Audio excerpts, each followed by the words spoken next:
Budget का जो सिद्धांत है, ठीक ना, थ्योरी, इसको हम लोग जल्दी से थोड़ा पूरा करेंगे और उसके बाद से इस साल का जो बजट है उसका आंकड़ा वहां पर हम लोग फिट करके देख लेंगे। ठीक, तो बजट को जो डायग्राम है ये बना लीजिए। आप लोग भी बना रहे? आवाज धीमे आ रही है, माइक की दिक्कत हो सकती है, तो और आगे आ जाइए। आप लोग जितने पास बैठे हैं उसमें तो मतलब चिल्लाने की जरूरत भी नहीं है, गुच्छा बना करके बैठ गए हैं, समझ पाएंगे क्लस्टर में। ठीक है, थोड़ा जोर से बोलने की कोशिश करता हूं। तो जो डायग्राम है बना लीजिए उसको और फिर हम लोग उसी के हिसाब से बात करते हुए चलेंगे। ठीक, बजट जो है उसमें क्या होता है, व्हाट इज बजट? अगर बजट की बात करेंगे तो बजट क्या है? सरकार की आय और व्यय का ब्यौरा है बस। ठीक ना, तो एक तरफ हम लोग रखेंगे आय,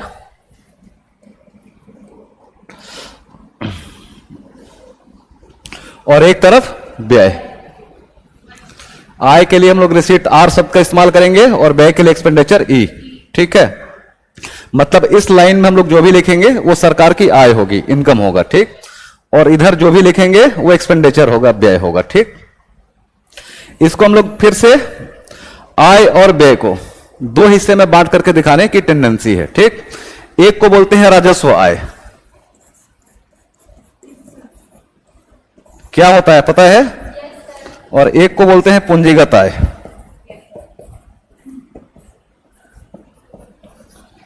फिर ऐसे ही व्यय को भी दो हिस्से में बांट देंगे, राजस्व व्यय और पूंजीगत व्यय।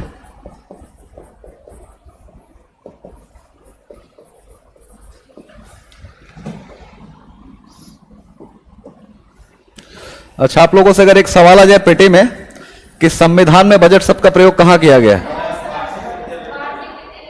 हाँ, कहीं भी संविधान में बजट शब्द का प्रयोग नहीं किया गया। ठीक, अब राजस्व आय को भी हम लोग क्या करते हैं, दो हिस्से में बांटते हैं। पता है कौन कौन सा? यहां पर एक कर आय लिखेंगे, टैक्स इनकम, और एक गैर कर आय। अब कर क्या है, गैर कर क्या है, ये नहीं बताना पड़ेगा ना। फिर टैक्स इनकम को भी हम लोग दो हिस्से में बांटते हैं। सरकार जो कर से कमाती है, टैक्स से जो कमाती है पैसा, उसको भी दो हिस्से में बांट करके देखते हैं कौन कौन सा होगा। एक डायरेक्ट टैक्स से होने वाला इनकम, प्रत्यक्ष कर से प्राप्ति, और क्या है, परोक्ष कर से प्राप्ति।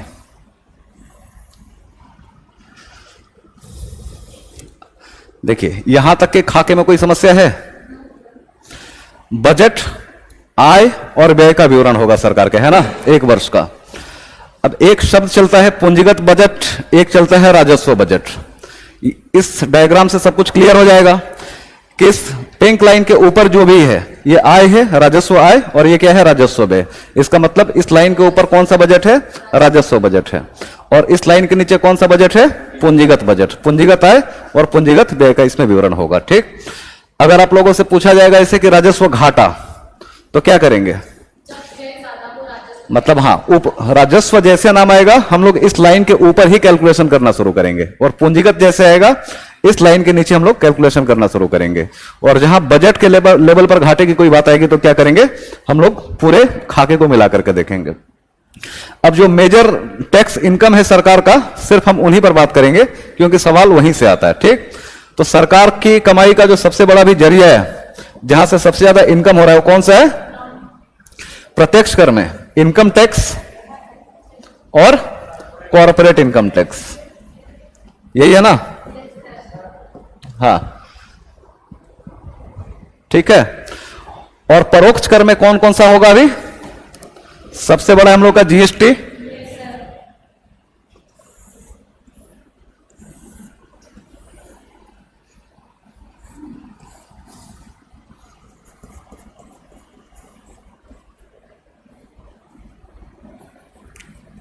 उसके बाद से हम लोग का एक्साइज ड्यूटी, और फिर हम लोग का क्या है, कस्टम ड्यूटी है। अब सबको यह पता है ना कि डायरेक्ट टैक्स क्या होता है, इनडायरेक्ट टैक्स क्या होता है? पीछे पता आप लोगों को? पता है आपको? मतलब सिंपल, जिस पर लगाया उसी से वसूल लिया, तो क्या हो जाएगा? डायरेक्ट टैक्स हो जाएगा।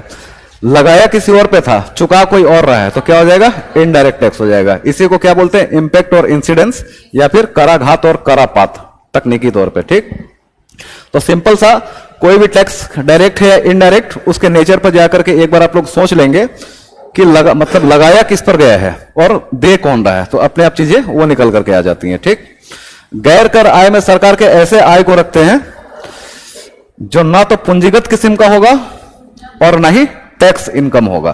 तो इसके अलावा भी एक कैटेगरी होती है, जैसे कि कोई भी इंसान कितने तरीके से पैसा कमा सकता है, उतने तरीके से ही सरकार भी कमा पाएगी। जैसे कि सरकार और वही जहां जहां जो जो चीजें वो कमाएंगे, इकोनॉमी की भाषा में वहां वहां ले जाकर के हम लोग को बिठा देना है। जैसे आप लोगों से पूछे, जैसे आपकी बात की जाए, आप कहां कहां से पैसा मतलब अपने जेब में ला सकते हैं? पहला वही है गब्बर सिंह वाला फॉर्मूला कि मारपीट के किसी कोई कमजोर मिला, छीन लिया। फर्क नहीं पड़ता कि मतलब कैसे आया, आपके जेब में पैसा आया या नहीं आया। तो किसी को मार के छीन लिया, पैसा तो उससे भी आ जाएगा, या कमा रहे हैं तो उससे भी पैसा आ रहा है। ना तो छीनने की हैसियत है ना कमाने की हैसियत है, तो भीख मांग सकते हैं। ठीक ना, हाँ मिल गया, या किसी से मांग लिया, ठीक ना, चोरी कर सकते हैं। तो इतने ही तरीके सरकार के पास भी होते हैं। तो सरकार अगर दादागिरी पर उतर आती है कि हमारे देश में रह रहे हो और हम तुम्हारे लिए फ्री में काम कर रहे हैं, जैसे प्रधानमंत्री की कोई सैलरी होती है क्या? कितनी सैलरी है प्रधानमंत्री की? एक संसद सदस्य के रूप में मिलता है, प्राइम मिनिस्टर के रूप में मिलता है, पॉलिटी का है, आप लोग देख लीजिएगा। ठीक ना, मतलब सामान्य तौर पे अपना पूरा निजी जीवन छोड़ करके एक व्यक्ति या पूरी सरकार क्या है, वो सार्वजनिक जीवन मतलब सार्वजनिक काम के लिए, जनता के काम के लिए खुद को त्याग दिया। ठीक ना, कैरियर भी बहुत रिस्की है राजनीति का, इतना आसान नहीं दिखता है कि बहुत लोग छुट भैया नेता भी नहीं बन पाते हैं। ठीक, और कुछ लोग बन जाते हैं। तो इतना त्याग, उसके बाद से आप लोगों ने चुना, 130 करोड़ लोगों ने मिलकर के लगभग 500-600 लोगों को चुना है, सिर्फ किस लिए कि आप पूरा का पूरा देश चलाओ। उसके बदले में कुछ खास मांगना मत, गाली हम लोग बोनस में समय समय पर देते रहेंगे। ठीक, यही होता है ना सरकार का। तो पूरे वर्ल्ड लेवल पे, विश्व में जहां भी कोई देश है, कोई संरचना है राज्य नाम की, वहां पर एक चलता है क्या कि अगर हमारे देश में रह रहे हो और हम यहाँ की सरकार है, मतलब सत्ता आपने खुद हमको हमारी मर्जी से सौंपी है, तो इस सरकार को चलाने के लिए कुछ पैसा चाहिए होगा। मुझे बहुत बड़ी सेना रखनी पड़ेगी, पूरा अधिकारियों को एक तंत्र रखना पड़ेगा, बहुत कुछ रखना पड़ेगा, तामझाम। तो ये पैसा कहां से आएगा? अब मैं नौकरी करूं या प्रधानमंत्री का काम करूं? तो नौकरी नहीं कर सकते हैं, प्रधानमंत्री का काम ही करेंगे। तो उसके लिए रिक्वायरमेंट, मतलब ये जरूरी है कि कुछ पैसा सरकार को मिले ही, और वो कहां से लेगी? वसूलेगी। तो अगर दादागिरी करके पैसा वसूलती है कि मैं संप्रभु हूं, संप्रभु के देश में रह रहे हो, तो सिर्फ मेरी संप्रभुता का सम्मान करते हुए, बिना किसी उम्मीद के जो पैसा तुम मुझे दोगे, वही क्या है? वो टैक्स है। तो टैक्स की परिभाषा क्या होती है? कर एक अनिवार्य भुगतान होता है जो एक निश्चित आय या एक निश्चित वस्तु के खरीद पे बिना किसी शर्त के आप सरकार को या राज्य को पे करते हैं, वो इनकम होता है टैक्स इनकम। ठीक, तो वही है जो पैसा छीन रहे हैं। छीनने का भी दो तरीका है कि डायरेक्टली छीन लिया, या आपको बोला कि तुमसे मेरे को पैसा चाहिए, तुम कहीं बगल वाले से छीन कर दे दो, मैं आंख बंद कर लूंगा, देखूंगा नहीं। तो जिस पर लगाया उसी से वसूल लिया, तो वो क्या है? प्रत्यक्ष कर है। लगाया किसी और पे, वसूला किसी और ने, ठीक ना, और पहुंचा फिर किसी और के पास, तो वो इनडायरेक्ट है।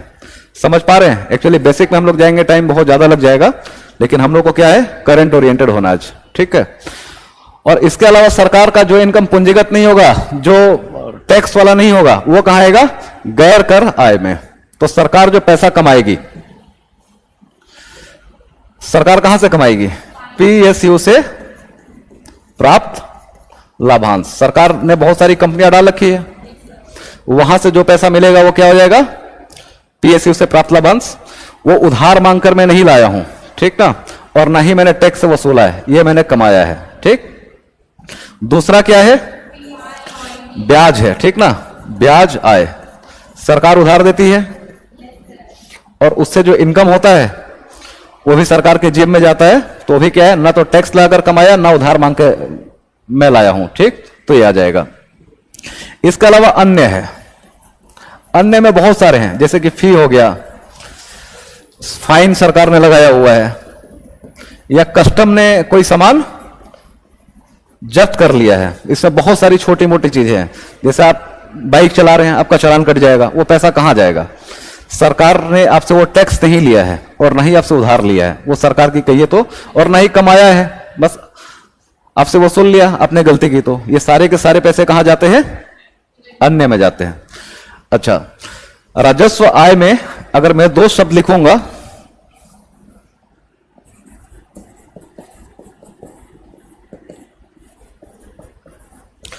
एक होगा एसेट और एक होगा लिएबिलिटी। तो राजस्व आय में क्या होना चाहिए? हाँ, सरकार की एक ऐसी आय जिससे ना तो हमारा एसेट कम होगा और ना ही लिएबिलिटी बढ़ेगा, वो क्या कहलाएगा? राजस्व आय कहलाएगा। ठीक, अब नेचर उसका आजमा करके देख लीजिए। सरकार ने कर लिया है, टैक्स लिया है, टैक्स लिया तो इससे सरकार की कोई लिएबिलिटी बढ़ी? नहीं बढ़ी। क्यों? उसमें साफ साफ क्या है? अनिवार्य भुगतान है, आपको देना ही पड़ेगा, और सरकार इसके बदले में आपको कुछ भी देने के लिए बाध्य नहीं है। ठीक, तो वो क्या किया? ना तो सरकार के ऊपर लिएबिलिटी बढ़ाया है और ना ही सरकार ने अपना कुछ बेच करके वो पैसा लिया है। ठीक ना, तो ना तो उससे हमारा सरकार का एसेट कम हुआ राज्य का और ना ही लिएबिलिटी बढ़ी। ठीक, अब पूंजीगत में हम कैसा रखेंगे? सरकार की ऐसी है जो या तो हमारे सरकार के एसेट को घटा दे या लिएबिलिटी को बढ़ा दे। समझ पा रहे हैं आप? इकोनॉमी पढ़ा है पहले? ठीक है, तो एसेट लिएबिलिटी क्या है ये तो पता होगा ना। तो सिंपल, पूंजीगत आय में हम ऐसे पैसे को रखते हैं सरकार के जिसे या तो एसेट कम हो जाए या लिएबिलिटी बढ़ जाए। ऊपर हम लोगों ने क्या किया है? ना तो एसेट कम होगा और ना ही लिएबिलिटी बढ़ेगी। ठीक, टैक्स में हो गया, सरकार ने पीएसयू से जो पैसा कमाया है, तो क्या वो सरकार के एसेट को कम करेगा और लिएबिलिटी बढ़ाएगा क्या? जैसे मैं पैसा कमा रहा हूं तो मैंने कमाया है, उसको लौटाने का दायित्व तो मेरे पास, मतलब किसी को लौटाने का दायित्व तो मेरे ऊपर नहीं है, और क्या बोलते हैं, मैं उस पैसे को जैसे चाहे वैसे इस्तेमाल कर सकता हूं, और ना ही मैंने कुछ बेचा है अपनी कोई परिसंपत्ति। ठीक, तो इस लाइन के ऊपर जो भी है वो उसी तरीके से है कि ना तो हमारे एसेट को कम किया है और ना ही लिएबिलिटी को बढ़ाया। लेकिन अब एक लाइन में लिखूंगा, वो आप लोग बताइएगा क्या करेगा। ये मैंने बाजार से जाकर के उधार ले लिया, इसको हम लोग पूंजीगत आय में क्यों रख रहे हैं? क्यों? ये दायित्व तो बढ़ा देगा। अगर मैं 10,000 रुपया किसी से लेकर के आ रहा हूं 5% ब्याज के साथ में 1 साल के लिए, तो क्या हो गया? अब मेरा उत्तरदायित्व तो मेरी लायबिलिटी हो गई कि मुझे 1 साल बाद ये पैसा लौटाना है और ब्याज के साथ लौटाना है। ठीक, पैसा उधार लेने का 2 स्थान हो सकता है, या तो मैं घरेलू घर के अंदर से किसी से ले लूं, या फिर विदेशों से मैं लेकर के आऊं। अगर इंडिविजुअल मेरे लेवल पर बात करेंगे तो घर के अंदर मम्मी पापा भाई बहन किससे ले लिया तो घरेलू ऋण हो जाएगा, और पड़ोसी से ले लिया तो वही हो जाएगा विदेशी। ठीक ना, और देश के स्तर पे क्या? अगर भारत के अंदर से ही सरकार ने पैसा अपना इंतजाम किया है तो घरेलू ऋण है, और भारत के अंदर से नहीं हो पाया कहीं और बाहर से लेकर के ही है तो क्या हो जाएगा? विदेशी ऋण हो जाएगा। इसके अलावा मैं एक शब्द लिखूंगा, विनिवेश, डिसइन्वेस्टमेंट। ये क्या करेगा? ये क्यों कैपिटल बजट में आ रहा है? एसेट कम करेगा। ठीक ना, ये लिएबिलिटी को हमारे बढ़ा दे रहा है और ये हमारे एसेट को कम कर दे रहा है। ठीक है, क्या हुआ? कोई समस्या आप लोगों को समझ में आ रहा है? आया तो ठीक। इसके अलावा इसके अलावा पैसा कमाने का एक और तरीका है, मतलब मेरे पास आ सकता है, देखेंगे वो कैसा प्रभाव डालेगा। अगर आप लोग खुद से जवाब देते हुए जाएंगे इसका मतलब है कि कॉन्सेप्ट आप लोगों का क्लियर है। मैं सिर्फ एक शब्द लिखूंगा, ऋण पुनर्भुगतान नहीं, ऋण पुनर्वापसी। मैंने किसी को लोन दिया था, उधार दिया था 10,000 रुपया, हाँ वो पूरा का पूरा पैसा वापस आ रहा है।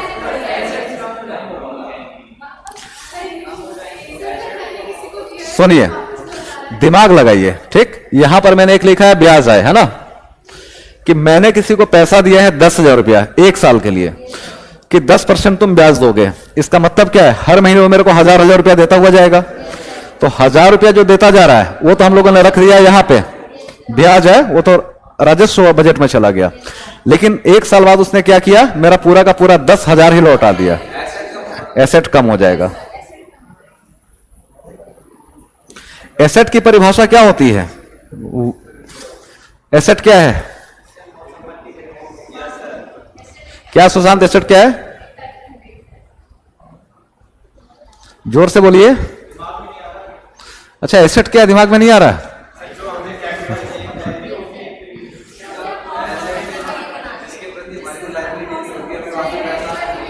I am talking about asset.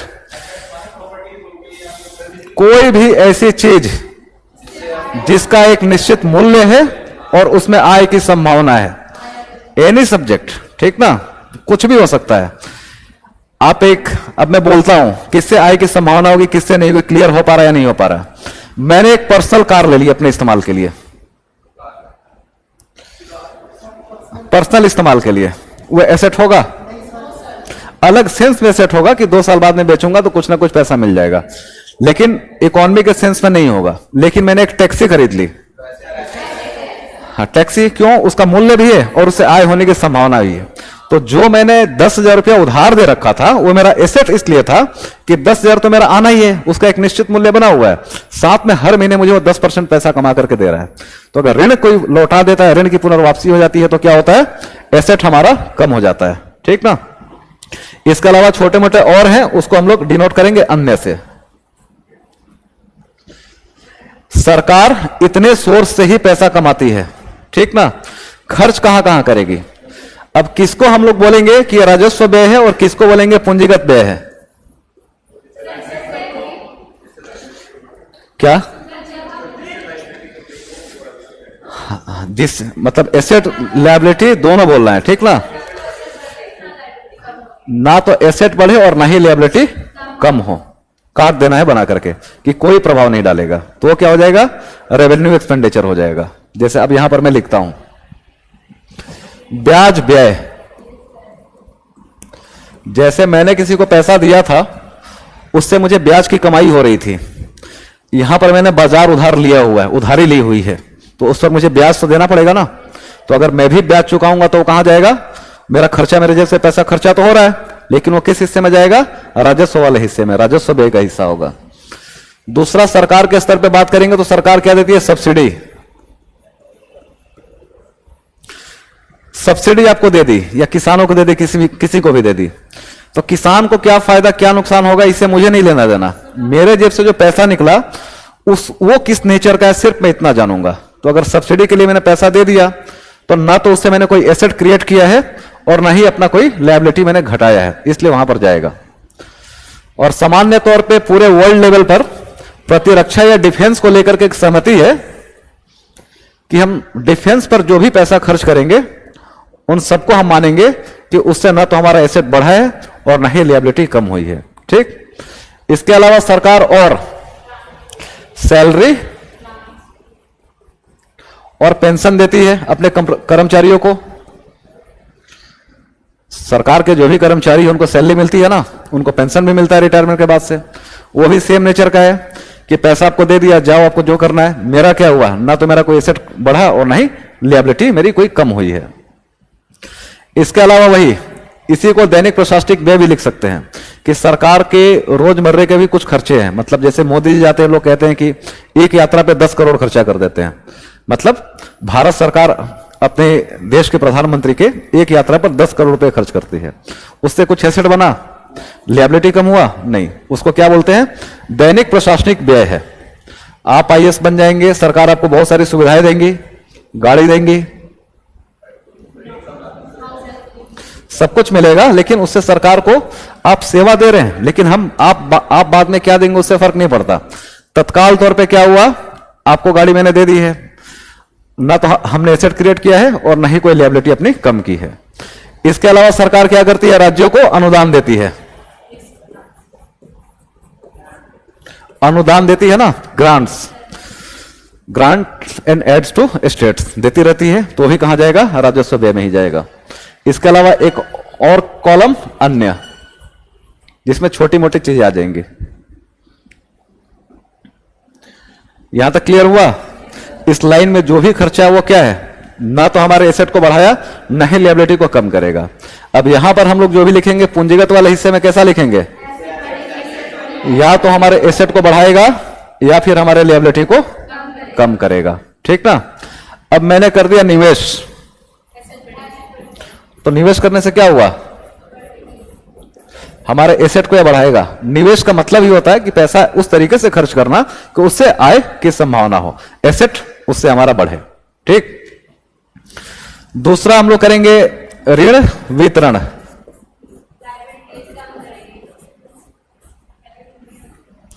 ऋण वितरण किया है, उधार किसी को दे दिया, 10,000 किसी को उधार दिया, क्या होगा, उससे कमाई तो होगी ना हमारी, तो वो भी क्या करेगा, हमारे एसेट को बढ़ाएगा। ऋण पुनर्अदायगी,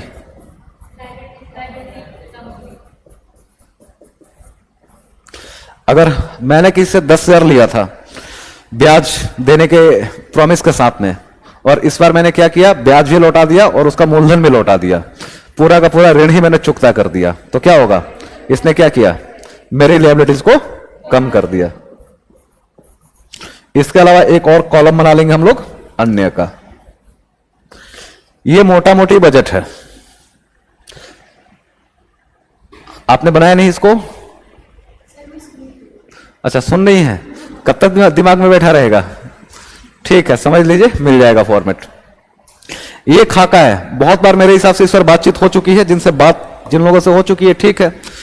यहां तो कोई समस्या है तो बताएं, क्या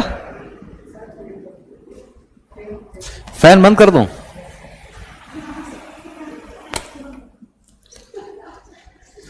ठीक है आगे बढ़ूं।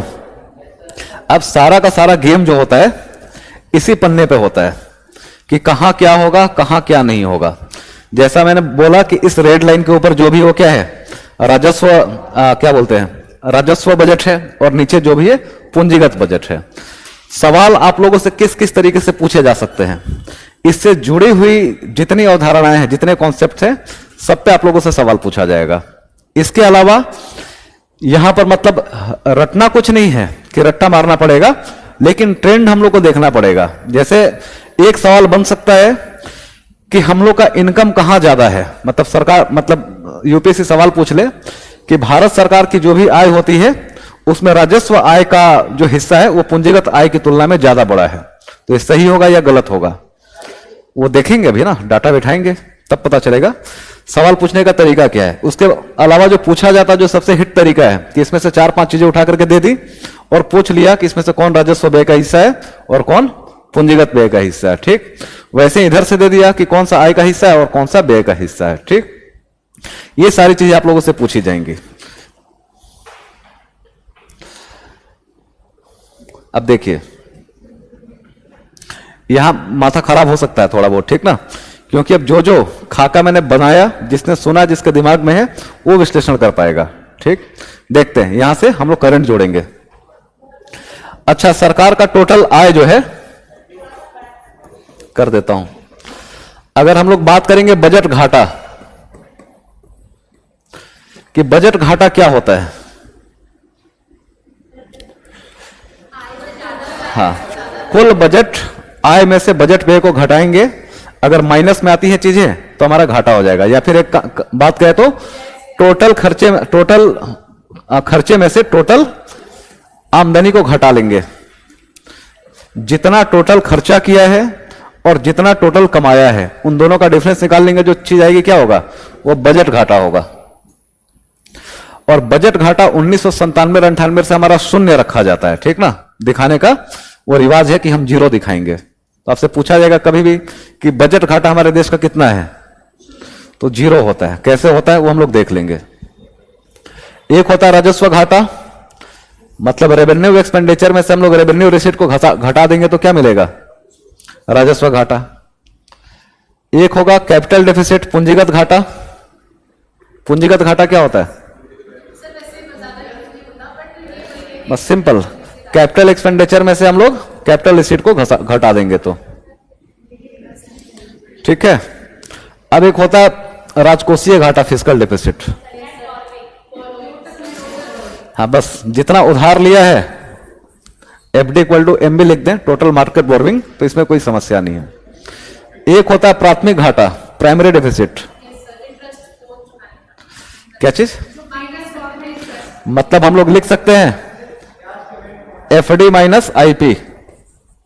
राजकोषीय घाटे में से इंटरेस्ट पेमेंट, ब्याज में घटा देंगे तो जो राशि बचेगी वो हमारा प्राइमरी डेफिसिट कहलाएगा। कॉन्सेप्ट मैं सिर्फ लिख करके पूछ रहा हूं आप लोगों से, समझ में आ रहा है? जाना हुआ तो ठीक है, अगर कहीं कंफ्यूजन है तो वहां पर बात कर लीजिए, ठीक ना? अच्छा ठीक है, बहुत लोग का क्लियर नहीं होगा, मैं मान के चल रहा हूं, बात नहीं कर रहे हैं वो अलग समस्या है। प्राथमिक घाटा का फॉर्मूला क्या होगा?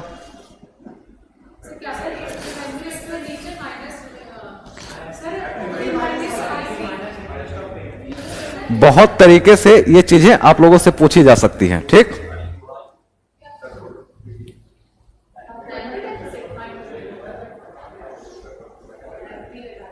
देखिए यहां पर आप लोग देख लीजिए एक बार, राजकोषीय घाटा का कॉन्सेप्ट लाया ही क्यों गया? जैसे आप लोगों से कहा जाए कि किसी देश का राजस्व घाटा जो है, रेवेन्यू डेफिसिट है, वो लगातार बढ़ता जा रहा है, वो क्या डिनोट करेगा कि इकोनॉमी अच्छे रास्ते पर है या बुरे रास्ते पे है? हमारा रेवेन्यू डेफिसिट लगातार बढ़ता जा रहा है, ये लगातार बढ़ता जा रहा है, अच्छे रास्ते पे नहीं जा रहा है। क्यों? आप पैसा खर्चा कर रहे हो और आपके खर्चे का एक बड़ा हिस्सा उस मद में खर्चा हो रहा है जो ना तो आपके एसेट को बढ़ा रहा है और ना ही लायबिलिटी को कम कर रहा है, इसलिए राजस्व घाटा बढ़ना वो समस्या है, ठीक? अगर हमारा पूंजीगत घाटा बढ़ता है तो ये सही हो सकता है, क्योंकि फॉर्मूला जो है ऋणम कृत्वा घृतम पिबेत यहां पर लागू हो सकता है कि पैसा मैं उधार तो ले रहा हूं लेकिन उसको ऐसी जगह खर्चा कर रहा हूं जिससे हमारा एसेट बढ़ा या लायबिलिटी कम हुई है, ठीक?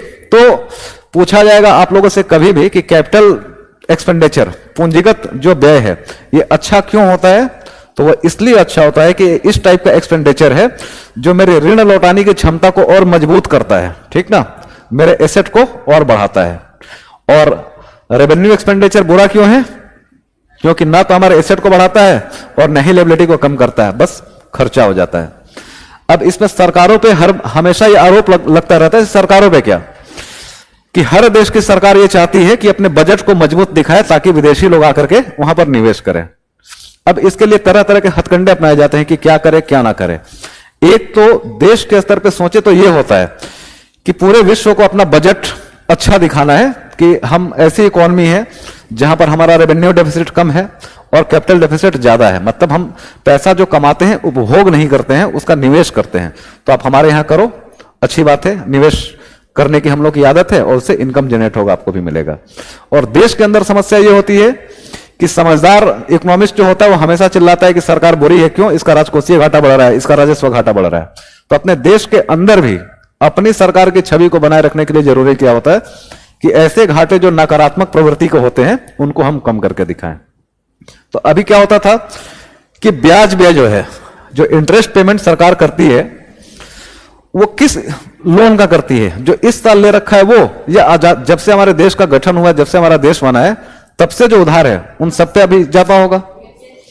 तो सरकार खुद को पाक साफ दिखाने के लिए कि देखो मैं उसी चीज की लायबिलिटी लूंगा जो इस साल हुआ है, इस साल हमारी सरकार ने अर्थव्यवस्था में किस तरीके से परफॉर्म किया है, इस चीज को जानने का तरीका यह है कि इस साल हमने कितनी उधारी ली है और इस साल या पिछले साल जो उधारी ली थी उस पर कितना ब्याज चुकाया था। तो ये मेरी जिम्मेदारी है वित्त मंत्री के रूप में। लेकिन पिछले 70 सालों में सभी देश के वित्त मंत्री और सरकारों ने मिलकर के कितना उधार ले रखा है। ब्याज चुकाने से मैं मना नहीं कर रहा हूं, वो तो लायबिलिटी है, चुकाना ही पड़ेगा, लेकिन वो मेरा किया धरा नहीं है। हो सकता है कि 1970 से 1980 के दशक में ऐसी नीति बनाई गई जिससे उधार ज्यादा लेना पड़ गया उस समय की सरकार को, लेकिन उसका भुगतान तो मैं भी आज भी कर रही है भारत सरकार। तो सिर्फ दिखाने के लिए कि हमारी सरकार की कार्यकुशलता कितनी है, अगर जज करना है हमको, तो सिर्फ पिछले साल मैंने कितना लोन लिया था, कितना ब्याज चुकाया, इस आधार पे करो। कितना मैं इंटरेस्ट पेमेंट कर रहा हूं इस आधार पे मत करो, ठीक ना? तो इसके लिए राजकोषीय घाटे का कॉन्सेप्ट, कुछ सवाल? ठीक। अब राजकोषीय घाटा क्या होता है? तो बहुत तरीके से आप लोगों से पूछा जाएगा, मैं मान के चल रहा हूं इकोनॉमी आप लोगों का हो चुका है, कि अगर ये फॉर्मूला लिख दिया जाए कि टोटल एक्सपेंडिचर में से टोटल रिसीट घटा दे तो भी फिस्कल डेफिसिट बन जाएगा।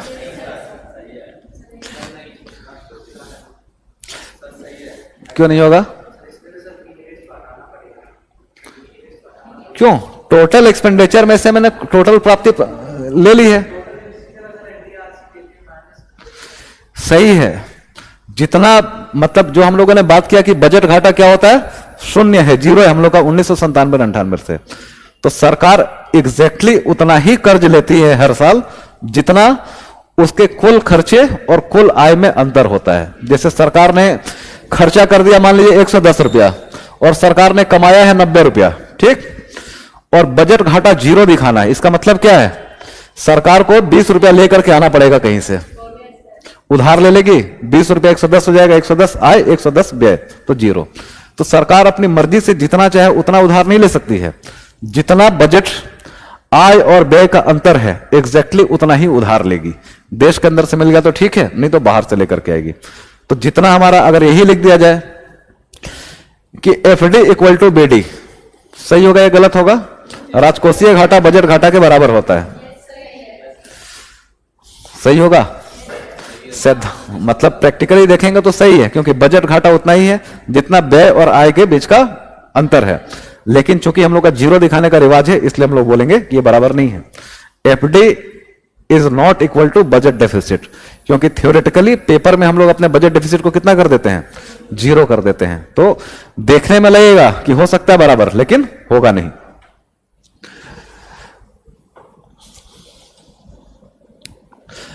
अच्छा, इस कॉन्सेप्ट को समझ लीजिए आप लोग थोड़ा सा। जैसे सरकार की आय है रिसीट और व्यय है, इन दोनों को एक तरीके से दिखाने का कोशिश किया जाता है। एक को कहा जाता है प्राथमिक प्राप्ति, प्राइमरी रिसीट, और एक को कहा जाता है सेकेंडरी रिसीट, द्वितीयक प्राप्ति। प्राइमरी रिसीट और द्वितीयक प्राप्ति क्या है, यह पता है? ऐसे ही जो व्यय होता है, एक्सपेंडिचर होता है, यह भी दो हिस्से में बटा होता है। कौन कौन सा? प्राथमिक व्यय, प्राइमरी एक्सपेंडिचर, और द्वितीयक व्यय।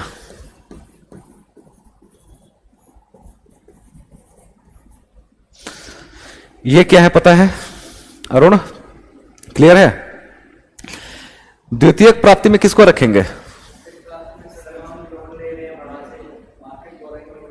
हाँ बताइए, नहीं बोलिए, जो है बताइए, कौन जानना है कि क्लियर है या नहीं है? क्या ठीक है? क्या होगा द्वितीयक प्राप्ति में? क्या होगा? सिर्फ बाजार उधारी। सरकार की आय जो हो रही है, यहां पर हम लोगों ने क्या दिखाया है? इस कॉलम में हम लोगों ने आय दिखाया है, इधर राजस्व आय, इधर पूंजीगत आय। तो जो हम लोगों ने बाजार उधारी ली है वो भी तो इनकम है ना हम लोगों का।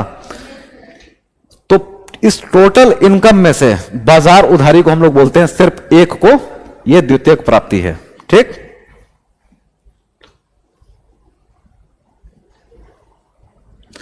मतलब मार्केट बोरोइंग, जो बाजार उधारी है, उसको हम लोग बोलते हैं द्वितीयक प्राप्ति। सरकार जितने तरीके से पैसा कमाती है उसमें से वो एक हिस्सा जो उधार मांग कर लाती है, चाहे अपने घर से चाहे विदेशों से, उसको हम लोग क्या बोलते हैं? सेकेंडरी रिसीट है। और इसके अलावा जितनी हमारी बाकी की प्राप्तियां हैं रिसीट से, वो सब क्या हो जाएगा? प्राथमिक हो जाती है। मतलब एक तरफ कुल प्राप्ति, इसमें जो हम लोगों ने देखा, उसमें से बाजार उधारी को घटा देंगे तो जो हिस्सा बचता है वो क्या कहलाता है? प्राइमरी रिसीट है। क्लियर हो पा रहा है? वैसे ही जो हम लोग पैसा खर्च कर रहे हैं तो उसमें ब्याज भी तो चुकाते हैं ना। राजस्व व्यय में पहला इंटरेस्ट पेमेंट लिखा था, तो जो हम लोग ब्याज चुकाते हैं वो कैसा हो जाता है? सेकेंडरी एक्सपेंडिचर हो जाता है। इंटरेस्ट पेमेंट क्या है? द्वितीयक व्यय है। जितना खर्चा किया उस खर्चे में का सिर्फ वो हिस्सा जो हम लोगों ने ब्याज चुकाने इंटरेस्ट पेमेंट पर खर्च किया, वो क्या हो जाता है? सेकेंडरी एक्सपेंडिचर हो जाता है। इसके अलावा बाकी बचा हुआ पूरा का पूरा खर्चा हम लोग का प्राइमरी हो जाता है, जैसे TE minus P R, TE minus IP. यह लिखना सही होगा? क्लियर हो पा रहा आपको राहुल? नहीं, देखना नहीं है, बताना है। इंटरेस्ट पेमेंट, देखिए उधार लिया है, यहां पे क्या एमबी मतलब मार्केट बोरोइंग, बाजार से उधारी लेकर के आए हैं। उधार लिया, उस पर ब्याज तो चुकाएंगे ना। तो उधार का जो मैकेनिज्म है लेने का और उस पर ब्याज चुकाने का, दोनों को हम लोग अलग कर देते हैं और दोनों को मिलाकर क्या बोलते हैं? ये सेकेंडरी चीजें हैं। जो पैसा उधार मांग कर लेकर के आए उसको क्या बोलेंगे? ये सेकेंडरी इनकम है, मार्केट बोरोइंग लिखा हुआ, ठीक। और इसके अलावा जितना पैसा मैंने कमाया है या टैक्स वसूला है या जो जैसे भी पाया है, उसमें से सिर्फ मैं मार्केट बोरोइंग, बाजार उधारी को हटा दूंगा, तो जो ही बचेगा उसको क्या बोलेंगे? प्राइमरी रिसीट है, मेरी प्राथमिक प्राप्ति है। उसी तरीके से बहुत सारे हिस्से में मैंने पैसा खर्चा किया, ये पूरा का पूरा क्या है? खर्चे का लेखा जोखा है। इसमें से सिर्फ ब्याज व्यय, जो इंटरेस्ट पेमेंट है, उसको मैंने अगर घटा दिया है तो क्या निकल जाता है मेरा? प्राथमिक प्राप्ति, क्या बोलते हैं? प्राथमिक व्यय।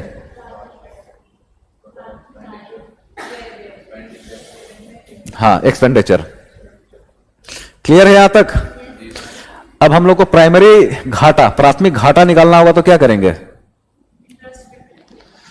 प्राथमिक घाटा अगर हम लोग को निकालना है तो घाटे का मतलब क्या है? Primary expenditure minus primary receipt.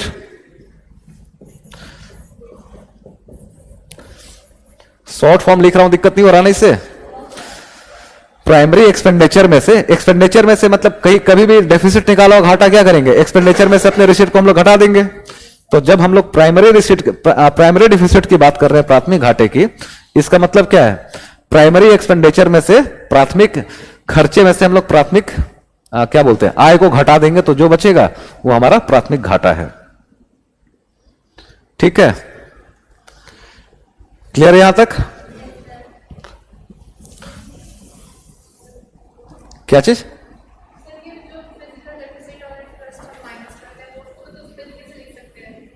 किस तरीके से? मतलब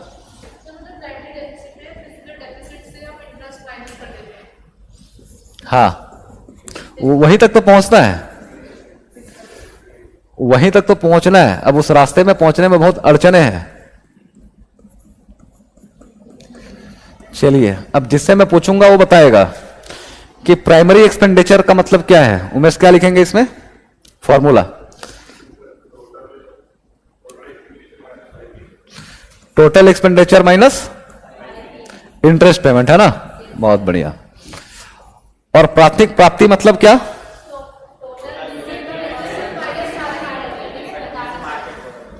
total receipt minus market borrowing.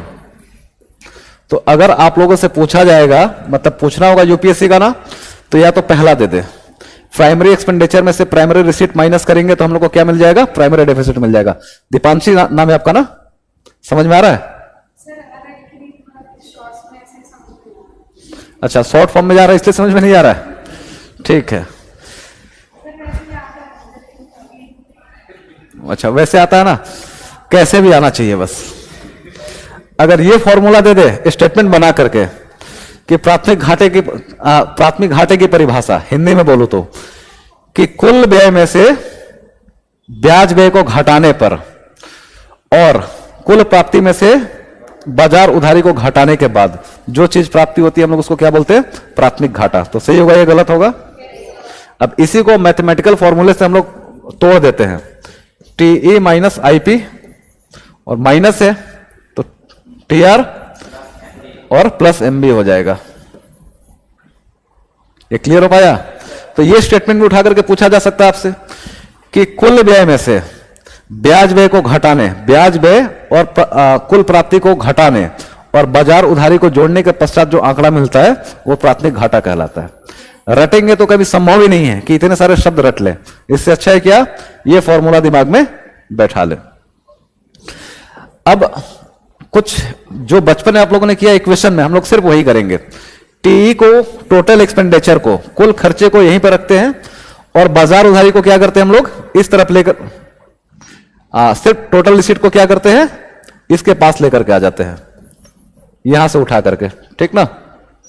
यहां से कुल प्राप्ति को उठा करके इसके बगल में रख दिया, और बाकी हम लोग सेम लिख देते हैं, माइनस IP प्लस MB। अब कुल टोटल एक्सपेंडिचर में से टोटल रिसीट घटाएंगे तो हम लोग को क्या मिलेगा? फिस्कल डेफिसिट भी बोल सकते हैं और बजट डेफिसिट भी बोल सकते हैं। प्लस को पहले प्लस मार्केट बोरिंग को पहले कर लेते हैं और इंटरेस्ट पेमेंट को उसके बाद में कर लेते हैं। कुछ नहीं, बस हम लोग हेर फेर कर रहे हैं, इधर का उधर, उधर का इधर। बताइए। हाँ, TE माइनस TR कुल व्यय में से, कुल खर्चे में से कुल प्राप्ति घटा देंगे तो क्या मिलेगा हम लोग को? बजट घाटा मिल जाएगा, उसको हम लोग फिस्कल डेफिसिट बोल देते हैं। बहुत कुछ बोलेंगे लेकिन अभी हम समझने की सहूलियत से, ताकि एक एक एंगल निकल करके बाहर आ जाए, कोई भी स्टेटमेंट उठा करके पूछे आप लोग का क्लियर हो जाए, ठीक। बजट घाटा 1997-98 से कितना है? 0 है, तो हम लोग इसको एलिमिनेट कर देते हैं बजट घाटे को, ठीक। तो क्या बच जाएगा? Market boring minus interest payment. तो सबसे प्राथमिक घाटे का जो सबसे आसान फॉर्मूला होता है वो क्या है? मतलब सरकार आप लोग को एकदम बच्चा समझे कि इनको कुछ नहीं आता, खिला देते हैं, तो पूछ लेगा कि प्राथमिक घाटा इक्वल टू प्राथमिक व्यय माइनस प्राथमिक प्राप्ति। तो कोई भी बोल देगा कि हाँ भाई ठीक है, सही बोल रहे हो, यही घाटा है। लेकिन इसमें से कोई भी लाइन उठा करके पूछ सकती है कि प्राथमिक घाटा फाइनली हम लोग को क्या मिलेगा? जो आप लोगों ने रटा हुआ वही है कि जितना बाजार उधारी लिया, जितना बोरोइंग मैंने किया, जितना उधार लिया, उसमें से मैंने ब्याज चुका दिया, जो भी ब्याज चुकाने का दायित्व था। तो जो मेरा बचा हुआ क्या है? प्राथमिक घाटा है। घाटा है, अच्छा होगा या बुरा होगा इकोनॉमी के लिए? प्राथमिक घाटा अच्छा है, ये हमेशा अच्छा होता है। प्राथमिक घाटा जितना बढ़ेगा उतना अच्छा होगा। क्यों होगा? क्योंकि अभी किसी ने बोला गलत। देखिए, 100 रुपया उधारी लेकर के आया मैं, मान लीजिए, इसको एलाबोरेट करते हैं कि उधारी मार्केट बोरिंग मैंने कितना किया है? 100 रुपया, और पीछे मैंने जो उधार ले रखा है उस पर मेरा ब्याज चुकाने का दायित्व है 80 रुपया। तो कहीं से उधारी मांगकर लाया 100 रुपया, तब तक लेने वाले सब आ गए कि मेरा मूलधन छोड़ो, पहले मेरा ब्याज ही चुकाओ, नहीं तो पिटाई करूंगा। पूछा, जोड़ करके देखा कितना है? 80 रुपया। तो पिटने से बचने के लिए मुझे 80 रुपया देना पड़ेगा। मेरे पास फिर जो उधार पैसा मांगकर लाया, कहीं खर्चा नहीं किया, सिर्फ उसमें से ब्याज ही चुका दिया 80 रुपये का, बचा कितना? 20 रुपया। मतलब 100 लेकर के आया, कुछ काम नहीं किया, सिर्फ पीछे को उधारी का 80 रुपया चुका दिया, मेरे पास बचा है 20 रुपया। ये अच्छा है? या फिर मैं 100 रुपया मांग कर लेकर के आया और पिछली मैंने जितनी उधारी ली है उस पर मेरा ब्याज चुकाने का दायित्व है 30 रुपया, मेरे पास कितना बचेगा? तो ये प्राथमिक घाटा ही है। तो प्राथमिक घाटा जितना बढ़ता जाएगा उतना अच्छा है, अगर स्टेटमेंट आए। क्यों? ये कौन सा तरीका है कि 100 रुपया मांग कर लाए और पता चला 90 रुपया ब्याज, मतलब इंटरेस्ट पेमेंट ही करना है आपको, लौटाना ही है लोगों को, 10 रुपया बचेगा। इसका मतलब क्या? 10 रुपये में आप अपना कोई खर्चा नहीं चला पाएंगे, फिर नया उधार मांग कर लेकर के आएंगे, और आपका इंटरेस्ट पेमेंट ब्याज बेस पर क्या होगा? और तगड़ा हो जाएगा, और बढ़ जाएगा। तो हालत ऐसी हो जाती है कई बार, जैसे श्रीलंका के साथ क्या हुआ, एग्जैक्टली यही हुआ। प्राथमिक घाटा उसका लगातार कम होता गया। तो प्राथमिक घाटे का कम होना अर्थव्यवस्था के लिए खतरनाक सूचक होता है। सही होगा या गलत होगा? सही होगा। क्यों? श्रीलंका ने क्या किया? इतना उधार मांग कर लेकर के आया, इस बार 100 रुपया लेकर के आया, तेल का, बाकी खाड़ी देशों का, सबका मिलाकर के कितना है? चीन का ही, कि चीन से 100 रुपया मांग कर लाया था, चीन ने उल्लू बना दिया कि इन्वेस्टमेंट मत करना हो तो मैं कर रहा हूं, इस पैसे को तुम मौज करो, खाओ पियो, आराम से नया हेलीकॉप्टर खरीदो, राष्ट्रपति को बोला जहाज खरीदो और 100 रुपया खा पी जाओ, फिर मैं बैठा हूं, फिर दूंगा, लेकिन ब्याज लूंगा उसके बदले। तो चीन ने क्या किया? 100 रुपया दिया और बोला मैं तुमसे 10 रुपया ब्याज लूंगा, है ना। और कैसा ब्याज लूंगा? चक्रवृद्धि। अब वो क्या, मैथ का क्लास आप लोग का चल रहा होगा, कंपाउंड इंटरेस्ट लूंगा। नहीं चुकाओगे तो अगले साल क्या हो जाएगा? ग्रॉस मेरा जो लोन है वो 110 हो जाएगा। अब 110 का मैं 10% लूंगा, मतलब 11 रुपया लूंगा, है ना, बढ़ता जाएगा लगातार। 100 रुपया दिया, श्रीलंका के राष्ट्रपति को बोल करके खाओ पियो मौज करो, बहुत कम ब्याज पे दे रहा हूं, 10% ब्याज पे दिया, वो 100 रुपया खा गया। इस तरीके से खाया कि 1 महीने में ही खा गया। फिर चीन के पास गया, वो बिना बोले 100 रुपया लेकर के बैठा हुआ है कि और लो और लो और लो, 1000 रुपया दे दिया उधार। अब हो क्या रहा है? अब अचानक से 10 साल बाद वो चढ़ा, कि पहले तुम मेरा पिछला हिसाब चुकता करो, उसके बाद से मैं सोचूंगा अगला देना है कि नहीं है, तो मैं उधार दूंगा। अब श्रीलंका अपना राष्ट्रपति वहां के बैठ के अपना खाता देखें कि भाई मैं तो 100 करके 1000 रुपया उधार ले चुका हूं, और 1000 रुपया का 10% मेरे को इंटरेस्ट पेमेंट करना, मतलब 100 रुपया तो मेरे को ब्याज ही चुकाना है, सिर्फ चीन को ही। समझ पा रहे जो मैं बोल रहा हूं? अब चीन के पास जाकर के हाथ जोड़ा, माई बाप दे दो मेरे को 100 रुपया दे दो, क्या करना तो आप ही को उधारी लौटानी है। 100 रुपया लिया और 100 रुपया उसको दे दिया, कितना बचा? 0। 100 रुपया लिया, 100 रुपया दे दिया, तो 100 कहां से बचेगा? हाँ, तो यही होता है ऋण जाल, ठीक ना। तो इस साल तो संभल गया कि 100 रुपया चीन का सिर्फ ब्याज है, उसका मूलधन कितना हो गया? प्रिंसिपल अमाउंट तो 1000 रुपया हो चुका है, सिर्फ उसका इंटरेस्ट पेमेंट 100 रुपया हो चुका है। और श्रीलंका क्या किया? चीन से 100 रुपया ही लेकर आया, बोला मैं एक बार में तुमको 100 रुपया ही दूंगा, और मुझे सबसे पहले मेरी उधारी मतलब ब्याज का पैसा मेरे को वापस चाहिए। तो दिया 100 रुपया, और संग संग श्रीलंका ने चीन को दे दिया कि पकड़ो अपना इंटरेस्ट पेमेंट। ठीक है, कोई बात नहीं, मूलधन चुकाने की मेरी औकात नहीं है, मतलब हैसियत नहीं है कि मैं प्रिंसिपल अमाउंट चुकाऊं। अब क्या हुआ, पता चला कि नया 100 रुपया जो जोड़ा, तो पहले 1000 था, 1100 हो गया, अब उसका 10% मतलब क्या? 110 रुपया मेरे को ब्याज देना है। चीन के पास अगले साल गया, क्यों? पहले चीन आया कि मेरा ब्याज दो 110 रुपया। आप बोलेंगे कि 100 रुपया दे दो मेरे को, उसी में से देता हूं। अब आपकी हालत यह है कि 100 रुपया लिया, 100 रुपया उसको दे दिया, फिर भी 10 रुपया आपका सिर्फ इंटरेस्ट पेमेंट बचा हुआ है। तो अच्छा या बुरा है? बुरा है। अब चीन को पता चल गया कि श्रीलंका की टोटल औकात कितनी है, 100 रुपये वो भी भीख मांग कर लाएगा इधर उधर से, और मुझसे इसे ब्याज ही लेना है। श्रीलंका से मुझे ब्याज लेना है 5000 रुपया, और श्रीलंका टोटल ला पाएगा 100 रुपया। अब श्रीलंका क्या करेगा? जो चीन बोलेगा वो करेगा, नहीं तो ब्याज के लिए ही वो पैसा अपना, मतलब जो चाहे आपके साथ व्यवहार कर सकता है कि ऐसे फ्री में तो लोन दिया नहीं होगा, बहुत सारे उसमें टर्म्स एंड कंडीशन होंगे कि तुम्हारे देश पे ही कब्जा कर लेंगे। तो ये होता है कि किसी भी देश का अगर प्राथमिक घाटा कम होता है तो खतरनाक होता है। क्यों? ऋण जाल में देश फंस रहा है, इस बात का वह इंडिकेटर बन जाता है कि 100 रुपया मांग कर ला रहे हैं, उसमें 80 रुपया चुका ही दे रहे हैं, 20 रुपये में कहां से काम चलना है। तो प्राथमिक घाटा जितना बढ़े उतना अच्छा है। ठीक है, 70 के दशक में हम लोग का क्या था? 7-8% के आसपास था। जितना पैसा हम उधार मांग कर लेकर के आते थे उसमें 7 रुपया ही बचता था, बाकी लौटाते थे। हमारा अभी मैं बोलूं कि 30% के आसपास है, या 30% से भी ज्यादा हम लोग का प्राइमरी डिफिसिट जो है ना, मतलब 30% प्लस है। 100 रुपया मांग कर लाते हैं, 50% के आसपास है, तो 50 रुपया ब्याज में चला जाता है, 50 रुपया पड़ा रहता है। तो ठीक ठाक हालत में है हम लोग। तो प्राथमिक घाटा क्या होता है, क्लियर हो गया? ये फॉर्मूला है ना, कहीं से भी पूछा जा सकता है, हम लोग खुद चुके यहां से उठा करके सवाल पूछते हैं। तो अब राजकोषीय घाटा को मैंने एक लाइन में लिखा था equal to MB, fiscal deficit equal to market borrowing. सही है गलत है? सही है। अगर मैं लिखूं फिस्कल डिफिसिट इक्वल टू कुल खर्चे में से एफडी इक्वल टू कुल खर्चा मेरा total expenditure minus primary receipt, fiscal deficit equal to total expenditure minus primary receipt. तो सही होगा या गलत होगा? जितना खर्चा किया उसमें से प्राथमिक प्राप्ति को घटा दिया। कैलकुलेट कीजिए, जितना खर्चा किया मैंने उसमें से सिर्फ प्राथमिक प्राप्ति को घटाया है। सही है?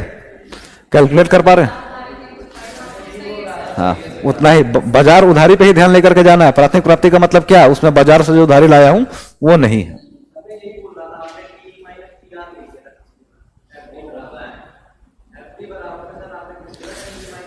वो भी सही होगा। पहले मैंने आपको बताया हुआ है कि T minus T R equal to budget deficit होता है, ठीक ना। लेकिन उस समय उतना ही बताया था, अब उसको आगे मैं बढ़ा रहा हूं कि आज भी बोल रहा हूं कि टीई टोटल एक्सपेंडिचर में से टोटल रिसीट को घटाएंगे तो क्या मिलेगा? बजट घाटा मिलेगा। जितना बजट घाटा है उतना ही हम लोग को बाजार उधारी लेना पड़ता है। 10 रुपए का घाटा है तो 10 रुपए ही लेकर के आएंगे, तो क्या हो जाएगा? Market borrowing equal to FD हो जाएगा। ठीक, अब देखते हैं टोटल एक्सपेंडिचर माइनस प्राथमिक प्राप्ति का फॉर्मूला क्या है राहुल? क्या है? Primary receipt. क्या चीज? मैं यहां पर रिसीट की बात कर रहा हूं, एक्सपेंडिचर की नहीं। टोटल रिसीट माइनस बाजार से लिया गया उधारी। दिमाग काम कर रहा है ना? हाँ, नहीं तो फिर बाद में अब देखिए ब्रैकेट तोड़ेंगे क्या हो जाएगा, यही होगा ना कि कुल व्यय में से कुल आय को घटा दिया और उसमें बाजार उधारी जोड़ेंगे तो जो हम लोग को मिलेगा वो क्या होगा, राजकोषीय घाटा होगा। TE minus TR equal to budget deficit होता है ना, और बजट डेफिसिट 1997-98 से हम लोग का जीरो है, मतलब क्या हो जाएगा, ये जीरो प्लस एमबी मतलब एमबी। तो फिस्कल डेफिसिट इक्वल टू, ये सब सही होगा, जितना स्टेटमेंट है वो सारा का सारा।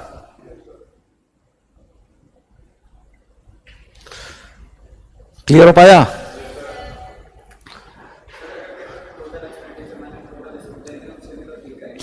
क्या चीज? हाँ, अगर उसमें एक ही ऑप्शन देगा सामान्य तौर पे दोनों नहीं देगा, कि दे दिया कि अगर कुल व्यय में से कुल आय को घटाते हैं तो जो शेष बचता है हम लोग के पास वो क्या कहलाएगा, बजट घाटा या राजकोषीय घाटा? दोनों कहलाएगा, तो दोनों नहीं देगा, ठीक ना। बजट घाटा भी कहलाएगा और राजकोषीय घाटा भी कहलाएगा, लेकिन दोनों सामान्य तौर पे देगा नहीं। क्लियर हो गया यहां तक?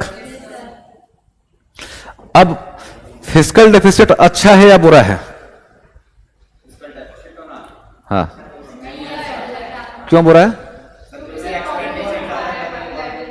दिखा रहा है कि आप सही से कमा नहीं पा रहे हो तभी तो उधार ले रहे हो, तो उधार लेने की प्रवृत्ति बढ़ रही है, इसलिए हमेशा यह दबाव होता है कि हम अपने राजकोषीय घाटे को कम करें। उतना कैलकुलेट नहीं करना है मन, सीधा मैं 100 रुपया कमाता हूं मान लीजिए और 1 रुपया उधार नहीं लेता, एक दूसरा है जो 100 रुपया कमाता है, मेरे बराबरी काम करता है, हर महीने 80 रुपया उधार लेता है, तो कौन अच्छा है? जो नहीं ले रहा है ना, कि सिंपल सा कमाने के बावजूद भी उधार लेना पड़ रहा है, तो या तो अपनी आमदनी बढ़ाओ या खर्चे कम करो, यही होना चाहिए ना।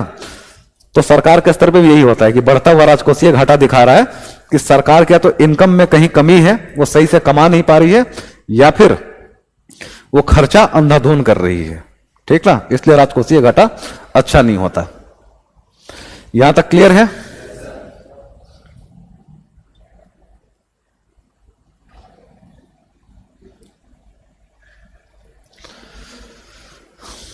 अब देखिए क्या ना, पहले बजट का एक एनालिसिस हम लोग को करना पड़ेगा और उसके बाद से बजट के स्कीम पर आएंगे हम लोग। वो ज्यादा मतलब वहां मेरा ज्यादा रोल नहीं होगा, वहां पर सिर्फ मैं आपको तरीका बताऊंगा कि कैसे आप लोग करेंगे तो चीजें याद हो जाएंगी। हम लोग का जो मेन काम है वो कहां है, ट्रेंड एनालिसिस पे, ठीक। तो घाटे का जो अवधारणा है मेरे हिसाब से अगर नहीं समझ में आया तो फिर से पूछ लीजिए, क्यों अब आगे सीधे वो शब्द इस्तेमाल होंगे, primary deficit, fiscal deficit, revenue deficit. तो क्लियर है हर जगह, तो ही आगे बढ़ेंगे। अब सरकार जो पैसा कमाती है, आय, ये आपसे पूछा जा सकता है कि वो सबसे ज्यादा पैसा कहां से कमाती है, और ये भी पूछा जा सकता है कि सबसे ज्यादा कहां खर्च करती है। तो ऐसा नहीं कि आप लोगों को सब रट्टा मारना है, टॉप के 2-3 चीजें बस ध्यान में रखनी है, ठीक। तो सरकार जो भी पैसा कमाती है उसका सबसे बड़ा हिस्सा कहां से आता है, वो सरकार लेकर के आती है, नहीं टैक्स नहीं है, वो उधार लेकर के आती है। मार्केट बोरोइंग सरकार का सबसे ज्यादा है, ठीक ना। कितना है सरकार का, हाँ 34% होगा, सही बोला आपने। ये है उधार और अन्य देयता है ना, 34%। सरकार अगर 100 रुपया कमाती है तो उसमें से 34%, 34 रुपया कहां से लाती है, उधार मांगकर लेकर के आती है। तो अगर कहा जाएगा कि सरकार अपनी टोटल आय का 34% उधार मांगकर लाती है, तो सरकार का राजकोषीय घाटा कितना होगा? तो कंफ्यूज क्यों होना है, जोड़ घटाओ क्या करना है, ठीक ना। क्या ना, उल्टा नहीं सोचना ना, दिमाग की कोशिकाएं एकदम खुला रखिए। 34%। उसके बाद से दूसरा सबसे पैसा कहां से कमाती है, टैक्स से, ठीक। तो पहले आ जाएगा उधार से, उसके बाद से आएगा टैक्स से, ठीक। अब टैक्स में आप लोगों से अलग पूछा जा सकता है कि 2 स्टेटमेंट बना दिया कि सरकार, जैसे बहुत लोगों के मन में धारणा है कि ऐसा थोड़ी है, सरकार इतनी निकम्मी थोड़ी ना है कि उधार ज्यादा लेकर आएगी और टैक्स कम वसूलेगी। से निकम्मी नहीं है, मजबूरी है सरकार की, लेकर के आना ही पड़ता है। लेकिन क्या है, दिया जा सकता है कि सरकार अपनी कुल आय का 34% उधार से प्राप्त करती है, या इसी को उल्टा करते हैं, सरकार अपनी कुल आय का 34% टैक्स से प्राप्त करती है। तो ध्यान में रखना है, मैं मतलब यूपीएससी पूछ सकती है गलत स्टेटमेंट दे करके, तो ध्यान में रखना है कि 34% सरकार उधार लेकर के आती है। और टैक्स टोटल कितना लेकर के आती है, इसको हम लोग देख लेते हैं। 3 टैक्स है बड़ा बड़ा, सबसे पहले जीएसटी, उसके बाद से पीआईटी और सीआईटी एक ही लेवल पर है, ठीक ना। जीएसटी से सरकार कितना कमा रही है, 17 रुपया कमा रही होगी, 17, हाँ 17 रुपया सरकार कमाती है जीएसटी से, पीआईटी से 15 और सीआईटी से 15, ठीक ना, 15 रुपया कमाती है। हाँ, इसके अलावा आपका एक्साइज ड्यूटी से 7 रुपया और कस्टम ड्यूटी से कितना कमा रही है, 4 रुपया, और प्लस उसका और जो हम लोगों ने क्या लिखा था, कर भिन्न आय मतलब गैर कर आय, वो सरकार का कितना है, 2% है। हाँ, नॉन टैक्स रिसीट यहां पर है, ये 2%, ठीक। अच्छा, उसमें ब्याज है वो, ठीक ना, ऋण भिन्न 6 रुपया है। नॉन टैक्स रिसीट 6 रुपया, नॉन डेट कैपिटल रिसीट 6 रुपया, ठीक है।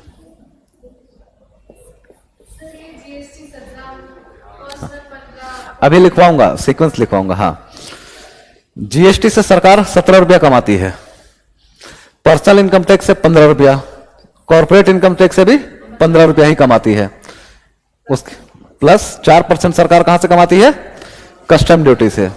7 रुपया कहां से कमाती है, एक्साइज ड्यूटी से, और 6 रुपया कहां से कमाती है, नॉन टैक्स रिसीट से, ठीक। तो इसमें क्या आप लोगों से पूछा जा सकता है, सजाने के लिए आ सकता है, ठीक ना, कि कहां से ज्यादा कमाती है, कहां से कम कमाती है। तो सजाएंगे कैसे, सिर्फ हम लोग टैक्स का बात करें तो अगर सरकार मतलब पूछ रही यूपीएससी कि निम्नलिखित करों को, दिए गए करों को आंकड़ों के अनुसार बढ़ते से घटते क्रम में सजाए, ये पूछा जाता है। इस सवाल का एक पैटर्न है, ठीक। तो सबसे पहले हम लोग का क्या होगा, टैक्स में जीएसटी होगा, उसके बाद से पीआईटी और सीआईटी, इन दोनों में से कोई एक ही देगा, दोनों नहीं देगा। एक्साइज ड्यूटी है या कस्टम ड्यूटी है, एक्साइज ड्यूटी है, और उसके बाद से क्या है, कस्टम ड्यूटी है। कस्टम ड्यूटी, हम लोग सिर्फ टैक्स की बात कर रहे हैं ना, नॉन टैक्स की बात नहीं कर रहे हैं। तो आप लोग को बस 3 ही याद रखना है, ये वाला स्लैब ही याद रखना है, जो मैं दिमाग में भी बिठा दूंगा कि हाँ, तो एक्साइज ड्यूटी लिखा ना, ईडी, हाँ 7% कमाती है। पहले एक्साइज ड्यूटी बहुत मिलता था, अब कम हो गया अचानक से, क्यों? पहले एक्साइज ड्यूटी 25 रुपए के आसपास, मतलब आज से 5-6 साल पहले सरकार वसूलती थी, अब सिर्फ 7 रुपया वसूलती है। हाँ, वो उन्हीं सब टैक्स को मिलाकर के जीएसटी बना दिया गया है, ठीक ना, इसलिए वो नजर आता है। तो सिर्फ याद रखना, सबसे ज्यादा कलेक्शन कहां से होता है, जीएसटी से 17% होता है।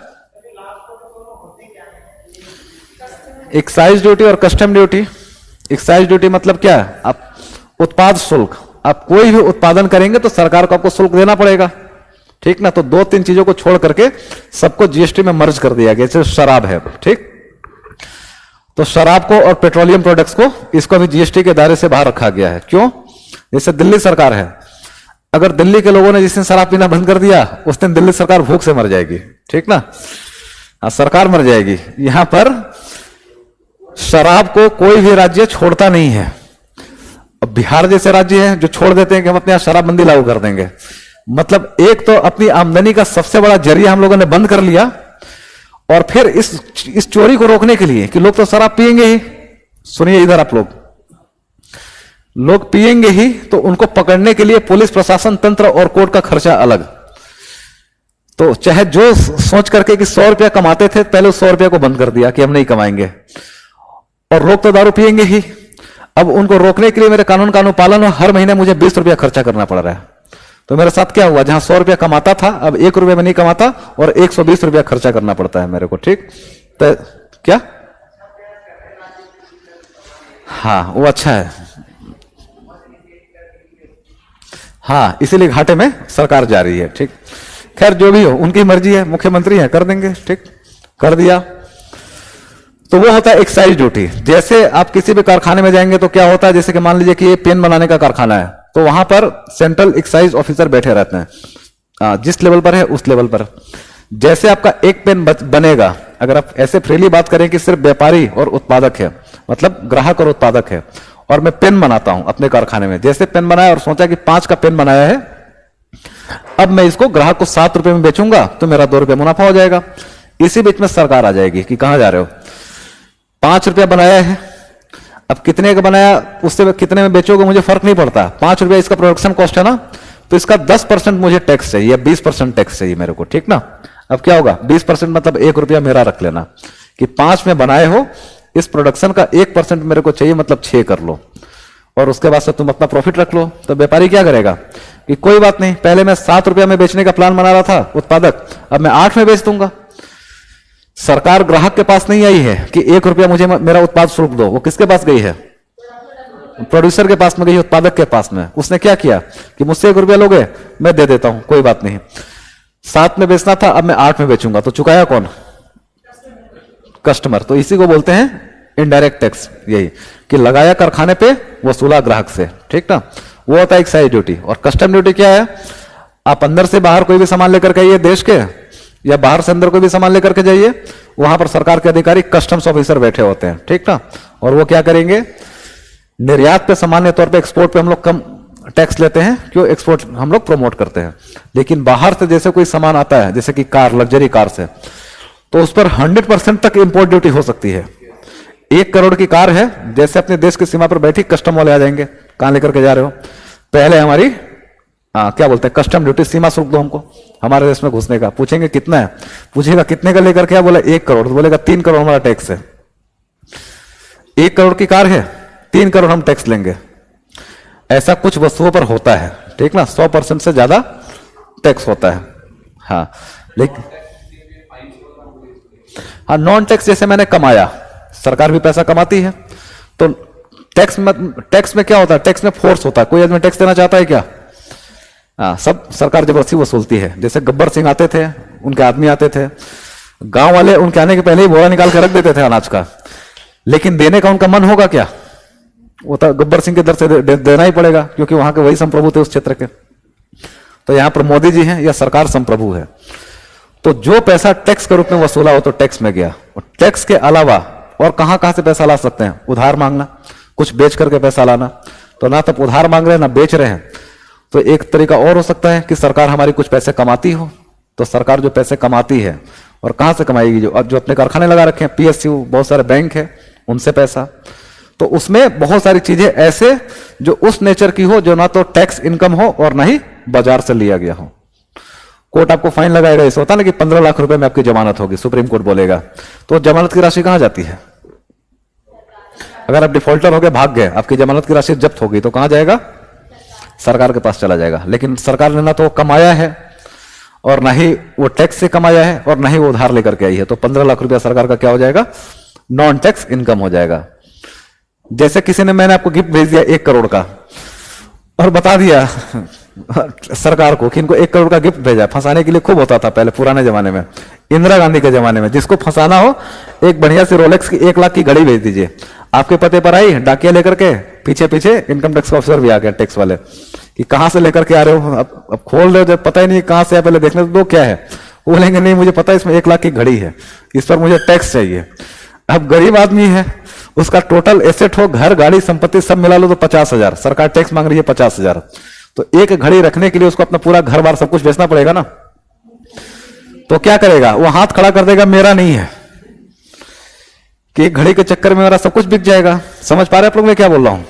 जैसे पिछली बार जिनसे बातचीत हुई होगी, मैं बताया हूंगा कि ऐश्वर्या राय का कैरियर जब अपने पिक पर था, और 2004-5 के आसपास, तो उनको लगभग 5 करोड़ का एक डायमंड नेकलेस कहीं से आया, उनके घर पे डिस्पैच हुआ कुरियर से, उन्होंने सरकार को सरेंडर कर दिया। मतलब आज उस समय का 5 करोड़ आज के हिसाब से 10-20 करोड़ के आसपास का होगा, कि पता नहीं कहां से आया है।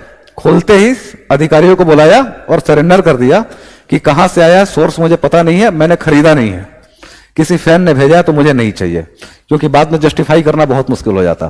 तो सरकार वो 5 करोड़ का 1 करोड़ का जो भी नेकलेस होगा वो लेकर के जाकर कहां क्या करेगी, अपने खजाने में जमा कर लेगी। तो वो क्या हो गया, सरकार ने तो कमाया न ही टैक्स लगाया, बस उसको मिल गया। क्या चीज नहीं, आप गिफ्ट दे और लेकर के देखिए तब समझ में आएगा, थोड़े अच्छे लेवल का 10-20 रुपए का फ्री होता है। हाँ हाँ हाँ, वो कहा, सरकार के पास इतना भी टाइम नहीं है कि आकर के 100 रुपए के लिफाफे खोले, ठीक ना। गिफ्ट देने का मतलब होता है, जैसे मुकेश अंबानी ने अपनी पत्नी को एक जेट प्लेन दे दिया सिर्फ 300 करोड़ का, ठीक ना, 300 करोड़ का, 300 करोड़ का, तो सरकार वहां पर आएगी कि इसमें हमारा भी हिस्सा है दो, ठीक ना। तो बड़े जैसे सामान्य तौर पे क्या होता है कि जैसे मान लीजिए कि मैं ससुर हूं, मतलब इन लॉ, मैं भी अपने घर का सबसे सीनियर हूं और मेरे 2 बेटे हैं, एक से मैं नाराज चल रहा हूं और दूसरे को मैं संपत्ति देना चाहता हूं। तो जो लॉ कहता है वो इक्वल है, दोनों बेटों में तो मुझे बराबर बराबर 100 रुपया है तो 50-50 रुपया देना ही पड़ेगा, उसमें कोई इफ एंड बट नहीं है। लेकिन मैं किसी एक बेटे की पत्नी को गिफ्ट दे सकता हूं, ठीक ना, कि ये पकड़ो 100 रुपए की संपत्ति थी, सारा का सारा मैंने तुमको गिफ्ट दे दिया। तो बेटे को गिफ्ट नहीं दे पाएगा, पत्नी को दे पाएगा, मतलब अपनी बहू को दे पाएगा। बेटे को जैसे देगा दूसरा बेटा आ जाएगा कि गिफ्ट में हमारा भी हिस्सा है। तो बहू को एक्सेप्ट करने से पहले सरकार को टैक्स देना पड़ेगा, गिफ्ट टैक्स, ठीक ना, कि 100 रुपए की संपत्ति मेरे ससुर ने मुझे दी है, तो अब बताओ कितना है, सामान्य तौर पे 8 से 10% होता है, तो चुकाना पड़ता है। तो वही बड़ा गिफ्ट, शादी विवाह वाला नहीं। शादी में ही आप किसी को एक अच्छी कार गिफ्ट करके देखिए, 1 करोड़ की कार दीजिए और फिर बता दीजिए जाकर के सरकार को कि इसको मैंने 1 करोड़ का कार गिफ्ट दिया, आपको टैक्स मिला है कि नहीं मिला है। तुरंत ऑफिसर पहुंच जाएंगे कि लाओ इसका 8 लाख रुपया पहले मुझे दो, ठीक ना। तो छोटे मोटे गिफ्ट पर नहीं, और उतर जाए फंसाने के लिए जब सरकार उतरती है तो ये सब भी जोड़ने लगती है कि अगर आप इतने चालाक हैं कि अपने पर्दे की कीमत दिखा दी है 45 लाख और पर्दा किसी को गिफ्ट कर दिया और उसने सोचा पर्दा ही तो है, लेकर के टांग लिया अपने घर में। अब टैक्स वालों को पता चला कि 45 लाख का पर्दा गिफ्ट कर दिया, बताओ, और हमको हमारा टैक्स भी नहीं दिया। तो पहुंच जाएंगे जिनके घर में वो पर्दा टंगा हुआ है कि इसका 10% मतलब 45 लाख का है ना, 4.5 लाख मुझे दो और तब ये पर्दा टांगो, नहीं तो तुमको टांग दूंगा। अब वो परेशान हो जाएगा कि यार पर्दे के लिए मुझे 4.5 लाख रुपया देना पड़ेगा। बताएगा हाँ, पहले पर्दा एक्चुअली 45 लाख का है तो 10% तो देना ही पड़ेगा तुमको। तो होता है, तो वो सारे के सारे वो चीजें कहां जाएंगी। आप जैसे आते हैं ना दुबई से, अपने हाथ पैर सब सोना वोना लेकर के बांध करके आते हैं, गोल्ड, और पकड़े जाते हैं, तो कहां जाएगा, वो सब के सब वहीं पर जाता है, ठीक ना। तो ऐसे सरकार के बहुत सारे इनकम है। तो नॉन टैक्स इनकम में सरकार का जो सबसे बड़ा जरिया वो क्या है, अन्य है, अदर से, यहीं से ज्यादा कमाई होती है, ठीक है। तो यहां पर फैक्ट इतना ही ध्यान में रखना है कि सबसे ज्यादा सरकार की जो कमाई होती है, अगर पूरे बजट में पूछा जाए कि सरकार की आय का सबसे बड़ा स्रोत क्या है, तो सबसे पहले मतलब अकेले में क्या है, बाजार उधारी है, ठीक। और अगर ये दे दिया जाए कि सरकार की आय में कितने तरीके से आंकड़े को घुमाया जा सकता है, सिर्फ ये मैं समझाने के लिए कि सरकार की आय में पूंजीगत आय का हिस्सा सबसे बड़ा है, ये सही होगा या गलत होगा। सरकार जो भी पैसा कमाती है उसमें इस नीचे वाले हिस्से का सही है, थोड़ा जोड़ करके देखें।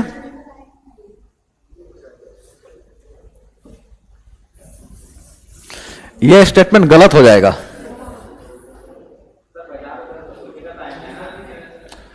तो बाजार उधारी सिर्फ इसका एक हिस्सा है ना, 17 रुपए तो लेकर के आ रहे हैं वहां से आप,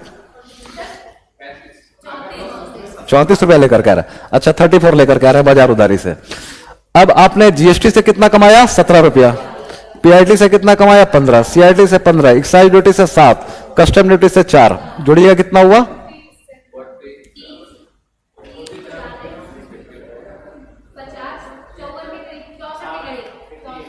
30 मैथ 58 लिख देता हूं। तो इसमें भी हम, जबकि हम लोगों ने क्या किया है, अभी ब्याज है सरकार का नहीं जोड़ा है, पीएसयू से प्राप्त लाभांश नहीं जोड़ा है, अन्य नहीं जोड़ा है, ठीक। अगर सब कुछ जोड़ेंगे तो क्या हो रहा है, सिर्फ टैक्स से ही सरकार का इनकम 58 रुपया हो जा रहा है। मतलब 60-70 रुपया प्लस जो है सरकार क्या है, वो अपने राजस्व आय सरकार का है, और बाकी का जो है पूंजीगत आय है। ऑप्शन देखना पड़ेगा। अगर स्टेटमेंट ये है कि सरकार की टोटल आय का अधिकांश हिस्सा वो पूंजीगत आय से आता है, तो गलत हो जाएगा, ठीक ना। अगर यह है कि सरकार अपनी टोटल आय का अधिकांश हिस्सा अपने राजस्व स्रोत से कमाती है, रेवेन्यू सोर्स से, तो सही होगा या सही होगा। अब अगर दे दिया कि इंडिविजुअल, मतलब अलग अलग करके देखें इंडिविजुअल लेवल पर, कि सरकार जितने मदों में पैसा कमाती है उसमें से सबसे ज्यादा कमाई सरकार बाजार से उधार लेकर करती है, तो सही होगा, ठीक ना। उसके बाद से आएगा कि पीआईटी से करती है या सीआईटी से करती है, दोनों में से कोई एक होगा। उसके पहले आ जाएगा जीएसटी, ठीक ना। क्या चीज? हाँ, टैक्स लिखा होगा तो टैक्स ही करेंगे। अभी भी सरकार अपनी आय का ज्यादातर हिस्सा कहां से कमाती है? लगभग 60% के आसपास सरकार टैक्स से ही कमाती है, ठीक ना, लगभग 60% के आसपास। हाँ, टैक्स ज्यादा है। अगर एक टैक्स का नाम नहीं दिया है, डायरेक्ट टैक्स का, इनडायरेक्ट टैक्स का, ऐसा कुछ नाम नहीं दिया, सिर्फ टैक्स दिया है कि सरकार की कर आय उसके पूंजीगत आय की तुलना में ज्यादा है, तो सही है। सरकार की राजस्व आय उसके पूंजीगत आय की तुलना में ज्यादा है, तो सही है, ठीक ना। ये सारा का सारा कुछ बैठ रहा है दिमाग में या नहीं बैठ रहा है? बैठ रहा है? बोझ मतलब आंकड़ा है, आंकड़ा बोझिल होता है, लेकिन एक बार समझ लीजिए, रिवीजन करेंगे आप लोग तो चीजें हो जाएंगी। अब इसमें आप लोग रटना सिर्फ इतना ही था। अगर सरकार को सवाल पूछना है, मतलब यूपीएससी को सवाल पूछना है कि सरकार को अगर अपनी बजट घाटे को कम करना है, या सिर्फ अभी एक एक करके बात करें कि सरकार को अपने राजस्व घाटे को कम करना है, रेवेन्यू डेफिसिट को कम करना है, तो क्या क्या कदम उठाने चाहिए? अगर हम लोग को बात करना है कि यूपीएससी प्रश्न दे दे कि राजस्व घाटे को कम करने के लिए निम्नलिखित में से सरकार को क्या क्या करना चाहिए, तो उसमें सबसे पहले, मतलब ये आप लोग का खर्चा तो याद ही रहेगा, मतलब कैलकुलेट करना है ऐसा खर्चा जो ना तो एसेट को बढ़ा रहा है और ना ही लायबिलिटी को कम कर रहा है। लेकिन सलाह देना है तो वही कि क्रमिक तौर से कहीं भी मिस ना हो, छोटे स्तर से जोड़ना शुरू करेंगे और लास्ट तक लेकर के हम लोग जाएंगे। तो सिंपल पहला उपाय क्या है? सरकार को अपना रेवेन्यू रेसिट बढ़ाना चाहिए और रेवेन्यू एक्सपेंडिचर कम करना चाहिए। मतलब ये वाला बक्सा बढ़ाओ और ये वाला बक्सा इसको कम करो, ठीक। अब इसमें से कोई भी ऑप्शन आपसे दिया जा सकता है। रेवेन्यू रेसिट, राजस्व प्राप्ति बढ़ाओ। राजस्व प्राप्ति बढ़ाने का मतलब क्या है? एक ऑप्शन आ सकता है कि सरकार को अपना टैक्स इनकम बढ़ाना चाहिए, सही होगा या गलत होगा?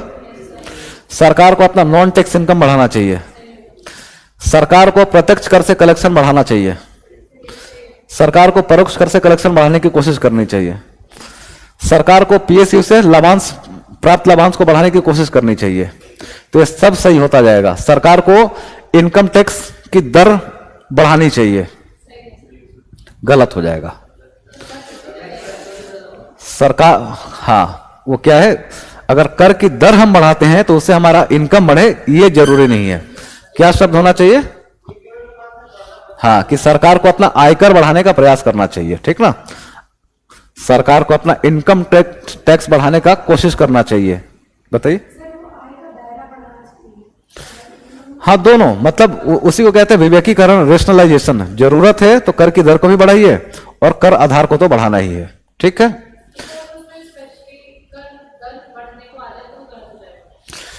कर की दर को बढ़ाने से, कर की दर को बढ़ाना चाहिए, तो उस समय हम लोग क्या करेंगे, वो डायलेमा में आ जाएगा स्टेटमेंट, ठीक ना।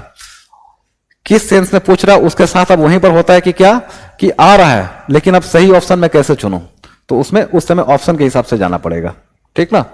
तो इसमें से कोई भी उठा करके दे सकता है कि इसको बढ़ाना चाहिए, और इस हिस्से में कुछ भी, कि सरकार को अपने ब्याज व्यय को कम करने की कोशिश करनी चाहिए, सरकार को अपने सब्सिडी को कम करने की कोशिश करनी चाहिए, प्रतिरक्षा को क्या करनी चाहिए कम, डिफेंस एक्सपेंडिचर को।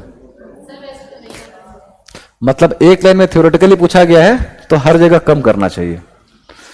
अब कहां कहां, मतलब बजट हमारा अच्छा तब दिखेगा, जैसे हम लोगों ने पहले बोला कि राजस्व घाटा, रेवेन्यू डेफिसिट अगर हम लोग का बड़ा है तो देश के बजट के लिए अच्छा नहीं है, ठीक ना, बोला था ना। तो इसको कम करने के लिए उपाय पर आपसे सवाल पूछा जा सकता है, और सरकार को भी कोशिश करनी चाहिए कि हम अपना रेवेन्यू जो डेफिसिट है, राजस्व घाटा है, उसको हम कम करें कम करें कम करें। सरकार को कोशिश करनी चाहिए। ठीक, देखते हैं सरकार ने क्या क्या कोशिश किया है। आंकड़ा याद नहीं रखना है, बस ट्रेंड समझ गया ना कि सरकार की मजबूरी है कि राजस्व घाटे को कम करना पड़ेगा। तो इस बार क्या क्या किया गया है जो आप लोग सुने होंगे। कुछ चीजें तो इसमें ऐसी है जहां पर हम लोग छेड़खानी कर ही नहीं सकते, कि अगर आपने उधार ले रखा है, यहां पर मार्केट कहां से, ये अच्छा, कि सरकार ने अगर उधारी ले रखी है, बाजार उधारी, तो ब्याज तो चुकाना ही पड़ेगा, वो तो लिएबिलिटी है, वो तो देना ही पड़ेगा। तो यहां पर हम कुछ ज्यादा नहीं कर पाएंगे। और आपके पड़ोसी देशों से अगर आपका रिश्ता अच्छा नहीं है तो क्या है, डिफेंस एक्सपेंडिचर भी हम बहुत ज्यादा कम नहीं कर पाएंगे। अगर रिश्ता अच्छा है, कहीं लड़ाई झगड़े का नौबत नहीं है, तो हम खर्च नहीं करेंगे। तो इन दो को छोड़ करके सामान्य तौर पे कोशिश क्या करनी चाहिए कि हर जगह सुधार करें।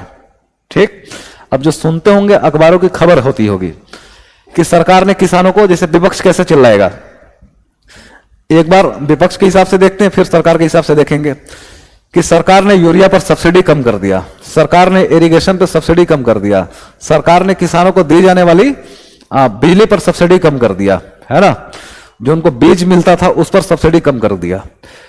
तो विपक्ष पूरा मिलकर के क्या चिल्लाएगा कि सरकार किसानों का जान लेना चाहती है, उनको अब तक जो सब्सिडी मिलती थी वो सारी की सारी छीन ली, किसान विरोधी सरकार है। सही है गलत है? मतलब ये विपक्ष और किसान के हिसाब से सही है, किसी की सब्सिडी छीनो को अच्छा थोड़ा लगेगा। वो चिल्लाएंगे कि बताओ अब हम महंगे दाम पर खाद खरीद कर लेकर आए, महंगे दाम पर बिजली खरीदे, महंगे दाम पर पानी खरीदे, लेकिन सरकार के हिसाब से देखे तो क्या है, सही है। क्यों सही है, एनालिसिस यहां पर करना है कि राजस्व घाटा कम करना है हम लोग को, और एक तीर से कई निशाने होते हैं तो करना फिर बहुत जरूरी हो जाता है। ठीक, सब्सिडी देने का कारण क्या होता है कि किसी चीज को हम प्रमोट करना चाहते हैं। अगर उपभोग सब्सिडी है तो क्या हम किसी वस्तु या सेवा के उपभोग को बढ़ाना चाहते हैं। अगर उत्पादक प्रोड्यूसर को सब्सिडी दी जा रही है मतलब हम किसी चीज के प्रोडक्शन को बढ़ाना चाहते हैं, यही है ना। अब जैसा कि अंतर्राष्ट्रीय क्लाइमेट चेंज और मृदा प्रदूषण, जल प्रदूषण, वायु प्रदूषण, मिट्टी की उर्वरता कम होना, ये सारी की सारी समस्या रिलेवेंट है अभी।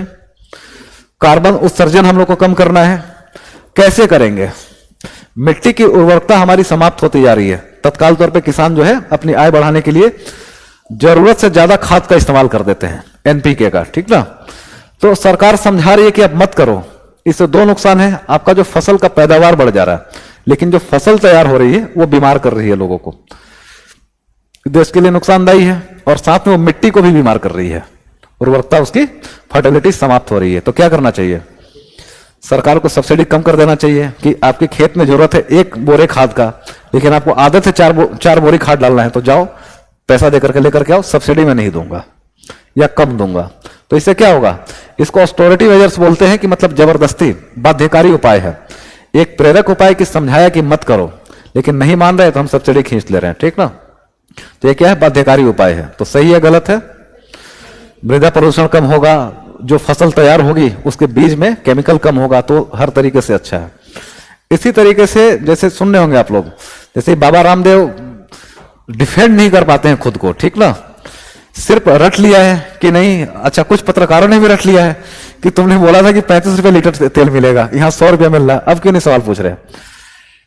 तो कायदे से रामदेव को समझा दिया जाता है कि भाई आप जवाब दे देना अगर समझ में आए तो बोलते हैं कि नहीं सरकार अच्छा काम कर रही है, टैक्स बढ़ा करके बोल ये देते हैं कि हाँ, मतलब जोश में आकर के क्या कि नहीं कर रहा मैं इससे बात, जो करना है कर लो, यही बोलते हैं ना कि सरकार अच्छा काम कर रही है, उस पैसे का सही इस्तेमाल कर रही है। तो ये मत बोलो कि तेल सस्ता कर दो, ठीक ना, हो सकता है 110 रुपया लीटर भी मिले। क्यों, इसके पीछे का कॉन्सेप्ट क्या है कि विपक्ष चिल्ला करके बोल रहा है कि 20 रुपए लीटर तेल मिल रहा है तुमको, और बेच रहे हो 110 रुपया लीटर, क्यों बेच रहे हैं, इसका लाभ ग्राहकों को मिलना चाहिए। तो सही कर रही है सरकार या गलत कर रही है। लोग कह रहे मोदी जी खून चूस रहे हैं, क्यों सही कर रही है, ये तो बहुत सिंपल सा है कि राजस्व घाटा कम होगा, लेकिन इतना किसी आम आदमी को समझाइए, फिर तो आंकड़े का मार आप ही को मारेगा फिर कि यहाँ 4 दिन से मेरी बाइक खड़ी है, ट्रैक्टर खड़ा है और तुमको राजस्व घाटे का पड़ा है। लॉजिकल तरीके से समझाना पड़ेगा। क्यों? वही एक तीर से कई सारे निशाने हो रहे हैं और सब ऑप्शन में आ सकता है कि यूएनएफसीसी या कॉप पार्टीज द्वारा या किए गए विभिन्न अंतर्राष्ट्रीय समझौतों को का अनुपालन सही तरीके से सुनिश्चित करने के लिए सरकार क्या बोलते हैं, फ्यूल सब्सिडी कम नहीं कर रही है। तो सही होगा या गलत होगा? जोड़ना मुश्किल है लेकिन सही होगा बिल्कुल कि सरकार यही कि एक तरफ जैसे मोदी जी ने एक लक्ष्य रखा है, क्या विकास तो करेंगे ही, हरित विकास करेंगे, ग्रीन डेवलपमेंट करेंगे ना, और 2070 तक का हम लोगों ने लक्ष्य रखा है क्या, जीरो कार्बन एमिशन का, ठीक ना, नेट जीरो एमिशन का टारगेट रखा है। और इसके अलावा भी क्लाइमेट चेंज और बाकी सभी चीजों को, वायु प्रदूषण, अपना करंट अकाउंट डेफिसिट को कम करने का हम लोग सबसे ज्यादा इंपोर्ट क्या करते हैं, ऑयल ही तो इंपोर्ट करते हैं ना, अपने टोटल कंजप्शन का 85% के आसपास हम लोग इंपोर्ट ही करते हैं। तो और इतनी सारी गाड़ियां हैं, सरकार मतलब एकदम नाक रगड़ करके कोशिश करती है कि पब्लिक ट्रांसपोर्ट का आप ज्यादा से ज्यादा इस्तेमाल करें, पब्लिक ट्रांसपोर्ट का ज्यादा से ज्यादा इस्तेमाल करें। क्यों?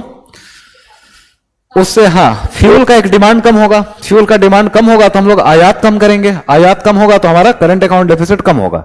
दूसरा, आप अपनी निजी कार से जाओगे तो वही है, आप पेट्रोल मांगोगे, उस हिसाब से हम लोग को आयात करना पड़ेगा तो करंट अकाउंट डेफिसिट बढ़ेगा। उसका अकेले के लिए आप क्या करोगे, आप कार्बन उत्सर्जन करोगे, ठीक ना। कार्बन उत्सर्जन से क्या होगा कि अंतर्राष्ट्रीय स्तर पर जो जलवायु संबंधी समझौते हैं वहां पर हम सही से उसका अनुपालन सुनिश्चित नहीं करवा पाएंगे। उसके बाद से कि कोविड के टाइम में और एक विकासशील देश में हम लोगों ने क्या किया, बहुत ज्यादा उस समय सरकार ने जनता की मदद के लिए बहुत सारे काम किए हैं। जैसे कि मान लीजिए कि अन्न ही बांटना है फ्री में, तो सब सरकार ने पैसा लगातार खर्च किया है। तो उससे सरकार का क्या है, राजकोषीय घाटा जीवन मतलब देश बनने के बाद से पहली बार 2021-22 में कितना हो गया था, 9.5% हो गया था, 9.5%, बहुत ज्यादा हो गया था।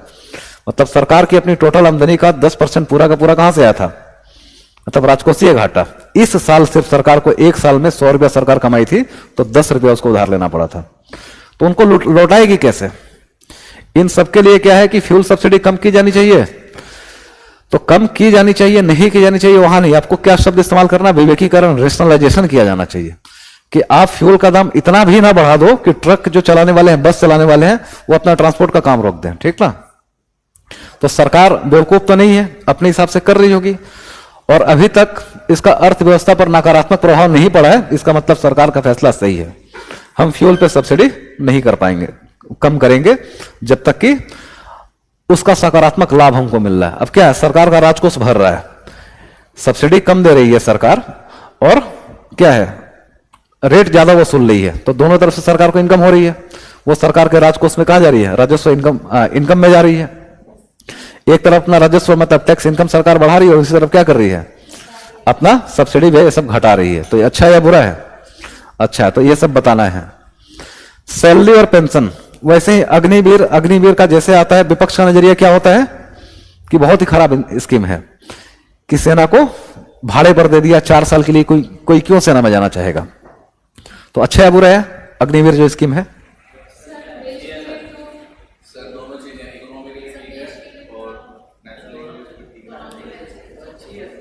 अच्छी है। क्यों अच्छी है, बताइए बताइए।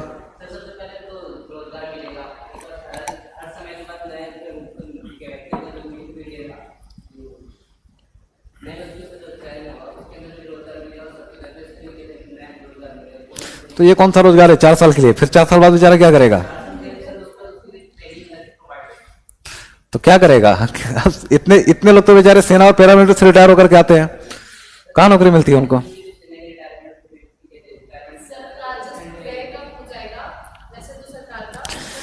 योजना अच्छी है, प्रोज एंड कॉन्स किसी का भी हम लोग क्या करते हैं, बहुमत के हिसाब से फैसला करते हैं कि एथिकली और नेशनलिज्म के हिसाब से देखें तो सेना में किनको आना चाहिए, जिनको देश सेवा करनी है वो फ्री में करे, उसके लिए पैसा क्यों ले। लेकिन परिवार है तो खर्चा तो चलाना ही पड़ेगा। तो एक भावना यह है कि अगर आपके अंदर देश सेवा की भावना है तो ही आप सेना में आए। क्यों? ये नौकरी का एक जरिया नहीं है, मतलब रोजगार का जरिया नहीं है। क्या चीज? हाँ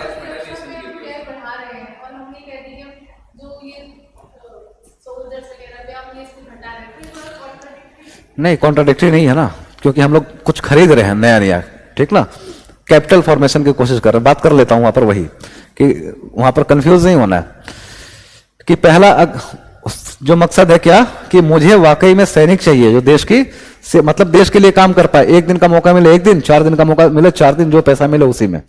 उसके बाद से दूसरा कि सेना की एक औसत आयु होती है, एवरेज, पूरा देश मतलब पूरे वर्ल्ड लेवल पर हर देश इस चीज को मेंटेन करता है, जो आदर्श मानी जाती है 25 से 28 के बीच में, कि आपकी सेना की औसत आयु कितनी होनी चाहिए, 28 साल के आसपास होनी चाहिए, ठीक ना। अब सेना की औसत आयु कैसे निकलती है वो पता ही होगा आप लोगों का, सिंपल, कि हमारा एवरेज एक सैनिक की उम्र 28 साल हो और वो 30 से ऊपर नहीं होनी चाहिए। और अभी जो हम लोग लॉन्ग टर्म ये सब चीजें करते हैं उससे क्या है, हमारे सेना की जो औसत आयु हो चुकी है वो कितनी हो चुकी है, 32 हो चुकी है। मतलब वही थोड़ी बूढ़ी टाइप की सेना है अगर आंकड़ों के हिसाब से हम लोग बात करें तो उसको भी कम करना है, लेकर के आना नीचे, तो उस हिसाब से भी है। और तीसरा वही है कि हाँ 18 साल में ज्वाइन किया, 22 साल में छोड़ दिया, एक अच्छे सर्टिफिकेट के साथ में, कुछ पैसे के साथ में, और एक अच्छा डिसिप्लिन ट्रेंड एक सिपाही बाहर निकला है, ठीक। तो 22 साल सामान्य तौर पे आप लोग जितने लोग यहां बैठे होंगे 22 से उम्र किसी की कम नहीं होगी।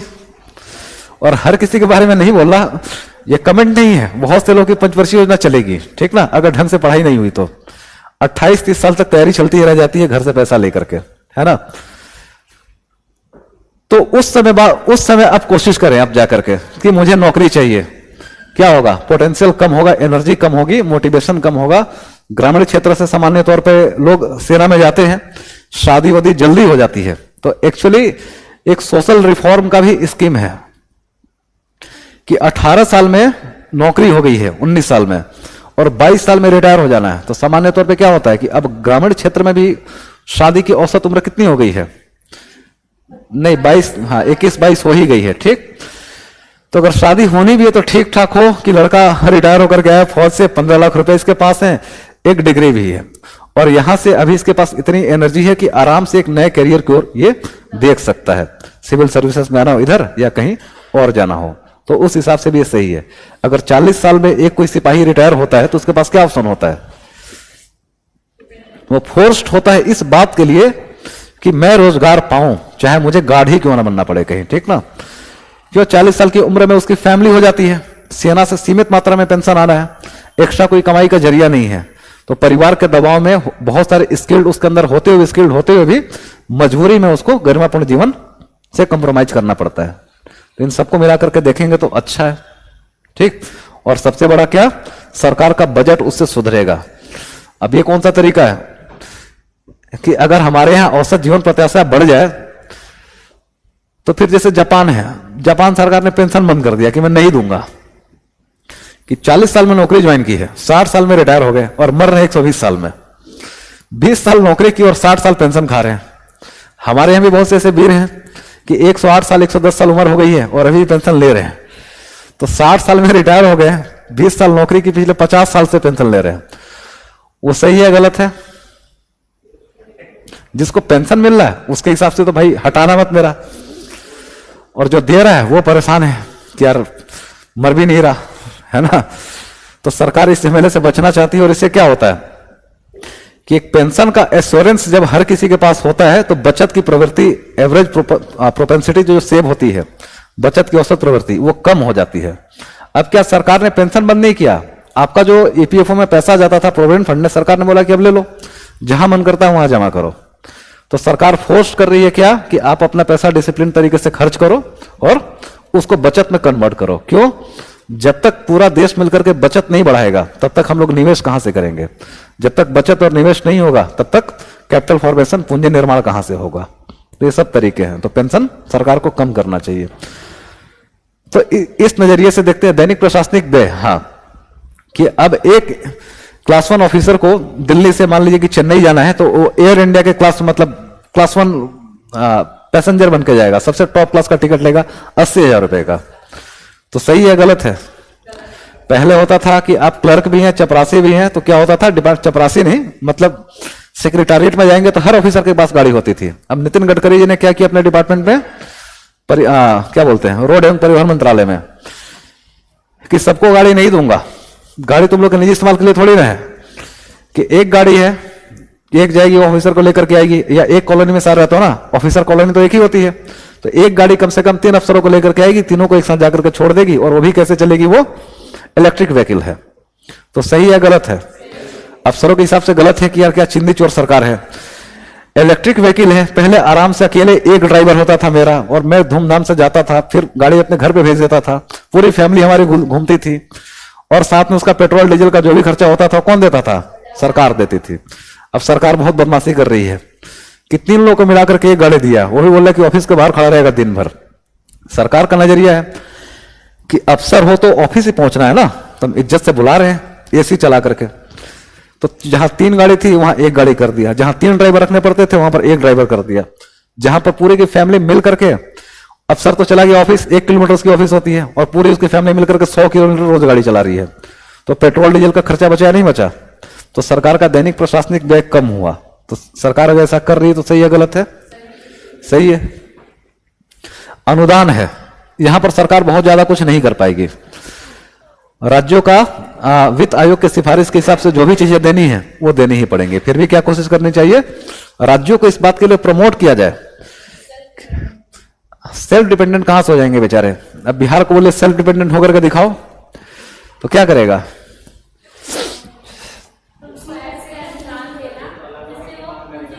हाँ, दे रहे अनुदान, थोड़ा डिसिप्लिन के साथ में कि यार ऐसा जरूर थोड़ी कि तुम्हारे अस्पताल हम ही बनाएंगे, रोड हम ही बनाएंगे।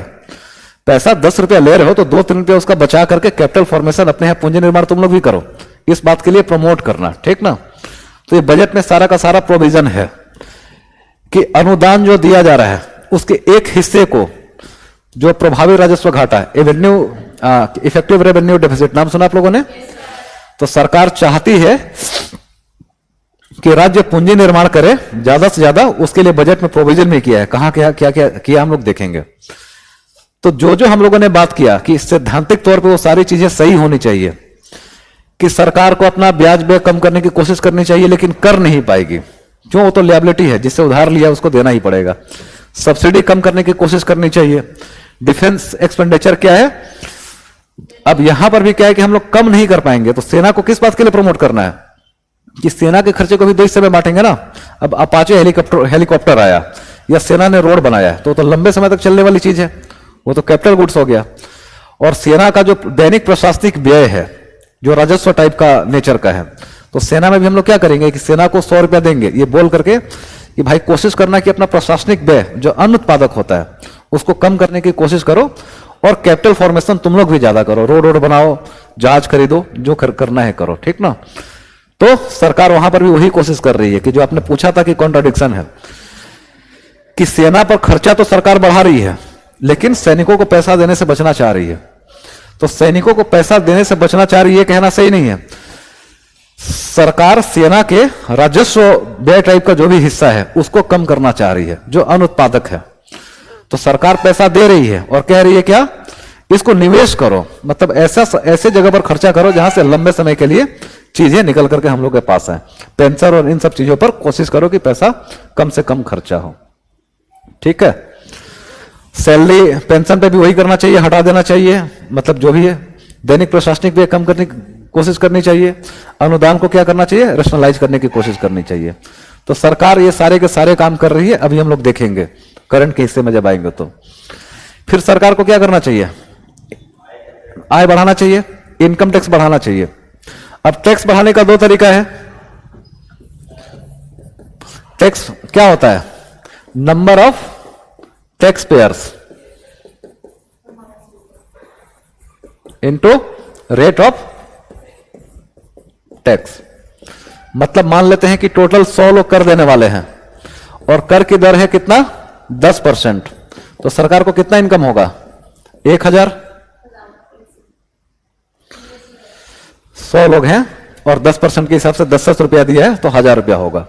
अब सरकार को बढ़ाना अपने इस 1000 रुपए को, तो दोनों तरफ काम करना पड़ेगा, विवेकीकरण करना पड़ेगा। जैसे कि ब्लाइंड तरीके से नंबर ऑफ टैक्स पेयर को बढ़ाए सरकार, करदाताओं की संख्या, जो लोग कर देते हैं उनके नंबर को बढ़ाते जाए, ये बहुत अच्छा है। लेकिन टैक्स रेट को वो बहुत ज्यादा नहीं बढ़ा पाएगी, उसको रैशनलाइज करना पड़ेगा। क्यों? आप जितना ज्यादा टैक्स मांगेंगे अगर किसी टैक्स पेयर को यह लगा कि चोरी कर लेते हैं, इतना पैसा कमाई, इतना दे दिया, चोरी करके बैठ जाता हूं, इससे अच्छा मैं जेल काट के ही आ जाऊंगा जाकर के, 5-6 महीने रहना पड़ेगा, वो मेरा घर का खर्चा ही बच जाएगा, 6 महीने सरकार जान से तो मारेगी नहीं, खाना वाना तो खिला ही देगी, ठीक ना। या फिर मैं पैसा क्या करूंगा, ब्लैक करने की कोशिश करूंगा, और जैसे ही ब्लैक मार्केटिंग या पैसा black and white money laundering होती है, उसका नतीजा क्या होता है, आतंकवाद, नक्सलवाद, इन सब चीजों की फंडिंग में पैसा इस्तेमाल होता है। ब्लैक इकोनॉमी आपके पैरेलल ला करके खड़ी हो जाती है, फिर उसको कंट्रोल करने के लिए आपको और ज्यादा पैसा खर्च करना पड़ता है। तो इसलिए हमेशा क्या कि सरकार को कोशिश करनी चाहिए कि मेरा नागरिक सामने आकर के टैक्स दे। तो इनकम टैक्स अपने हिसाब से करता रहता है, जो सबसे ज्यादा टैक्स देता है उसको बुला करके फूल गिफ्ट वगैरह सब कुछ देता रहता है कि उन्होंने सबसे ज्यादा टैक्स दिया। लेकिन लोग झांसे में नहीं आते हैं कि दिया हुआ इसने दिया होगा, ये तुम्हारा गुलदस्ता लेकर के खुश से हम नहीं देंगे, हमारा पैसा हमारे पास रहेगा। तो जो चाणक्य का सिद्धांत है कि कर जनता पर इस तरीके से लगाना चाहिए जैसे कि हाथी के शरीर पर धूल हो, उसके साथ चलता रहे लेकिन उसको पता ना चले कि मेरे शरीर पर कोई भार है। तो कर की दर का हमेशा क्या होना चाहिए, रेशनलाइजेशन होना चाहिए। तो हम लोग इसलिए बात कर रहे हैं क्योंकि कभी भी कर के दर में सरकार कोई परिवर्तन करती है तो वहां पर हम लोग को बातचीत करनी पड़ती है, वहां से सवाल बनने की संभावना होती है। तो इनकम टैक्स में क्या किया गया है, उसके स्लैब में बहुत लंबी चौड़ी छेड़खानी की गई है। अब देखते हैं इनकम टैक्स में सरकार ने जो बदलाव किया है, नंबर ऑफ टैक्स पेयर और रेट ऑफ टैक्स में कहां कहां क्या क्या सुधार हुआ है, और वो जो डिसीजन है सरकार का वो रेशनलाइज है या नहीं, तार्किक है या नहीं है। पहले 0 से 5 लाख सरकार ने फ्री कर रखा था।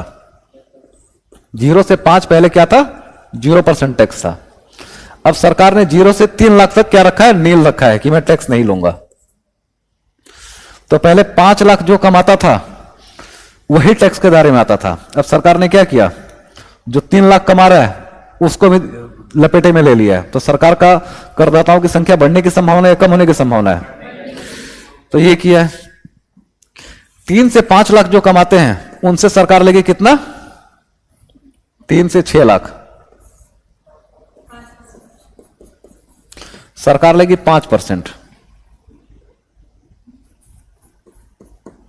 और पहले जो 5 लाख से ज्यादा कमाता था, मतलब 5 लाख 1 रुपया भी आपका इनकम है, 5 लाख 2 रुपया भी इनकम है, 5 लाख 5,000 रुपया भी इनकम है, तो आपको 10% टैक्स देना पड़ता था। अब सरकार क्या बोल रही है कि 6 लाख तक जो है, तो इसमें होता क्या था कि 5 से 6 लाख के बीच में जिसका इनकम होता था वो अपने इनकम को 1 लाख रुपया छुपाने की कोशिश करता था कि 5% मेरा टैक्स बच जाए, 5% के नीचे, 5 लाख के मैं नीचे रहूं। अब क्या होगा, किसी का है कि 10% सरकार नहीं मांग रही है, 5% मांग रही है, तो 5% टैक्स देने के लिए लोग प्रोत्साहित होंगे या नहीं।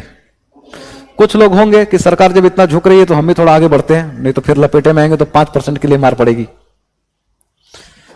6 लाख से 9 लाख तक जो है कितना किया है, ये याद करना पड़ेगा आप लोगों को, 10%। 9 लाख से 12 लाख कितना किया है, 15%। 12 लाख से 15 लाख 20%, और 15 लाख से ऊपर है तो 30% लेंगे, ठीक ना। 15 लाख से ऊपर अगर आपकी इनकम है तो 30% लेंगे। अब सामान्य तौर पे जो 15 लाख कमाता है साल का, उसकी आमदनी सरकार ठीक ठाक मान लेती है कि इतना तुमसे पैसा छीन भी लेंगे, तुम भूखे नहीं मरोगे, अपना लाइफस्टाइल तुम मेंटेन कर लोगे, हम तुमसे ज्यादा लेंगे। तो इस पूरे नए स्लैब को देखेंगे, पहले 7 स्लैब होता था, उसको कम करके कितना कर दिया गया है, 1 2 3 4 5, अब 5 स्लैब ही बनाया गया है, ठीक। और 5 स्लैब को डिजाइन इस तरीके से किया गया है कि करदाताओं की संख्या बढ़ जाए, ठीक ना, और करदाताओं पर कर की दर का भार कम हो जाए, मतलब कर की भार कम हो लेकिन करदाताओं की संख्या में बढ़ाऊंगा। पहले 5 लाख 1 रुपया कमाते तो आपको 10% टैक्स देना पड़ता। अब आप 5 लाख 1 रुपया कमा रहे हो तो कितना % टैक्स देना पड़ रहा है, 5%। तो पहले आप हो सकता है टैक्स ना देते, लेकिन अब 5% देख करके हो सकता है आप दे देते। पहले 3 से 5 लाख के बीच वाले जो लोग थे वो फ्री थे, 0% टैक्स देते थे, लेकिन अब ने क्या किया, हम लोगों ने उनको भी पकड़ लिया कि 5% आप भी दे दो। अच्छा, सुनकर के तनाव हो रहा है कि सरकार टैक्स कैसे लेती है। 3 से 6 लाख रुपया जिसका इनकम है, मान लीजिए किसी का इनकम 3 लाख है, तो उससे 5% सरकार ले लेगी, तो कितना पैसा लेगी,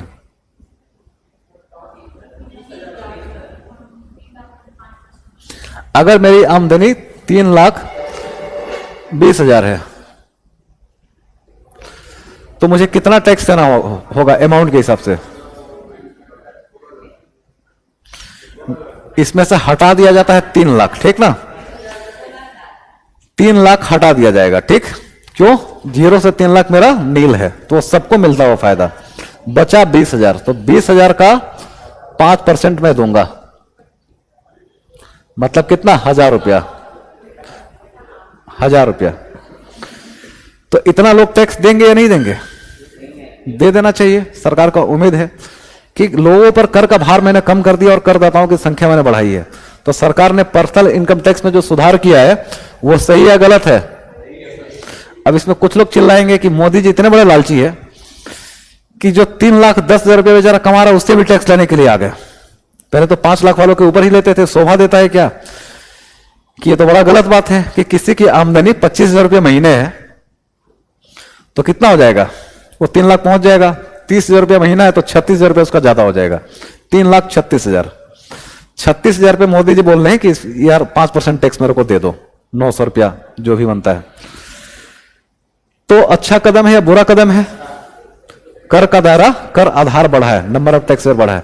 और इस बात में कोई शंका नहीं है कि जो 3 लाख रुपया कमाता है, 25,000 कमाता है, अगर 30,000 रुपया महीना कमाता है और उसका साल का टैक्स देने का दायित्व है 1,800 रुपया, मतलब हर महीने वो 150 रुपया अपने आमदनी से टैक्स का दे दे, तो उसको पता भी नहीं चलेगा और सरकार का काम भी हो जाएगा। कर का कर आधार भी बढ़ा है। तो सरकार ने ये कोशिश भी की है, हम लोग देखेंगे अभी। आप लोग देखते होंगे कि बार बार सरकार कैंपेन चलाती है, व्यापारियों को बोल करके ट्रेनिंग देती है कि जीएसटी का ये मैकेनिज्म हो, समझो। क्यों? व्यापारी डर से टैक्स नहीं देते हैं, जंजाल इतना खतरनाक है टैक्स का। तो सरकार क्या करती है? वहां पर भी प्रमोट करने की कोशिश कर रही है। कॉर्पोरेट इनकम टैक्स में भी थोड़ा बहुत बदलाव किया गया है, लेकिन बड़ा बदलाव कहां किया गया है? इनकम टैक्स में। तो सरकार ये सब जो काम कर रही है वो सही कर रही है, गलत कर रही है?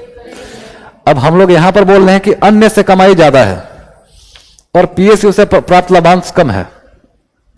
कि कंपनी खोल करके बैठा है, उसके लिए बाबू लोग भी नियुक्त होते हैं, अधिकारी लोग नियुक्त होते हैं, और कमा करके तुम लोग देते हो यार 1-2%, तो मेरे को अपने पास रखना चाहिए या बेच देना चाहिए?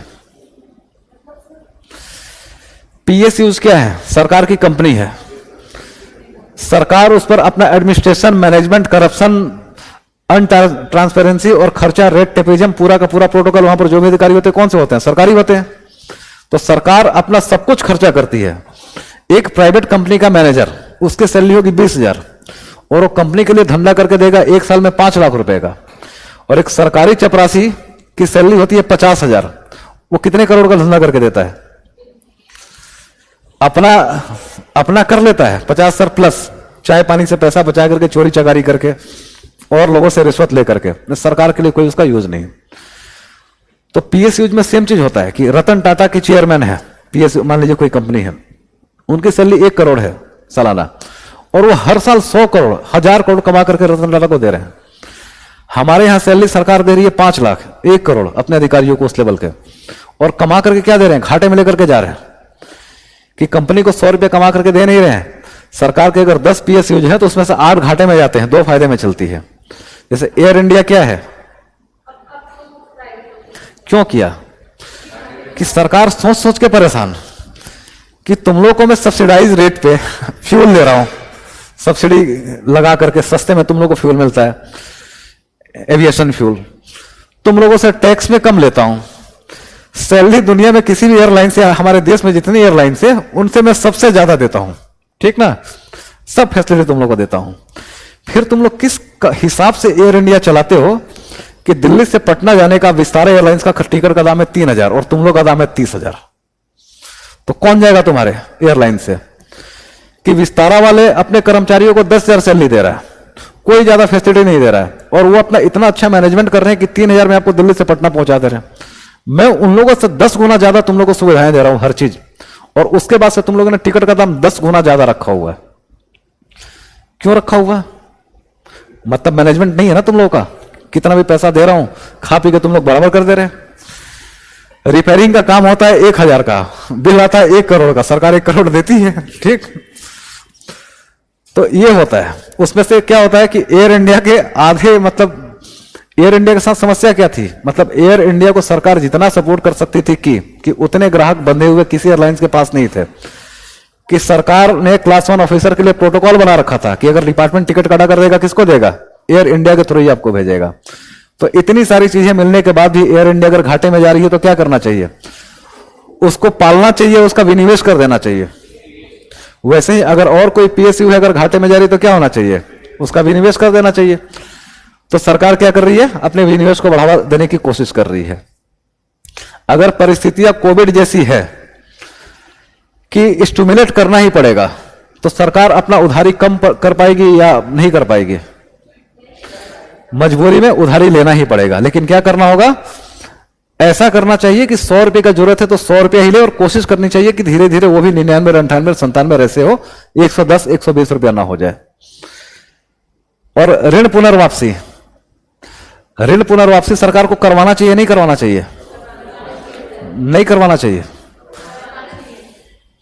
अंतर्राष्ट्रीय स्तर पर, देश के स्तर पर बात करेंगे ना, कोई देश नहीं चाहता कि मेरा तुम लोन चुकाओ। हाँ, 1 करोड़ जापान ने भारत को दे रखा ना, वो क्या करेगा कि नहीं तो मेरे को ऋण देते हैं, मतलब ब्याज देते रहो, तुम रखो।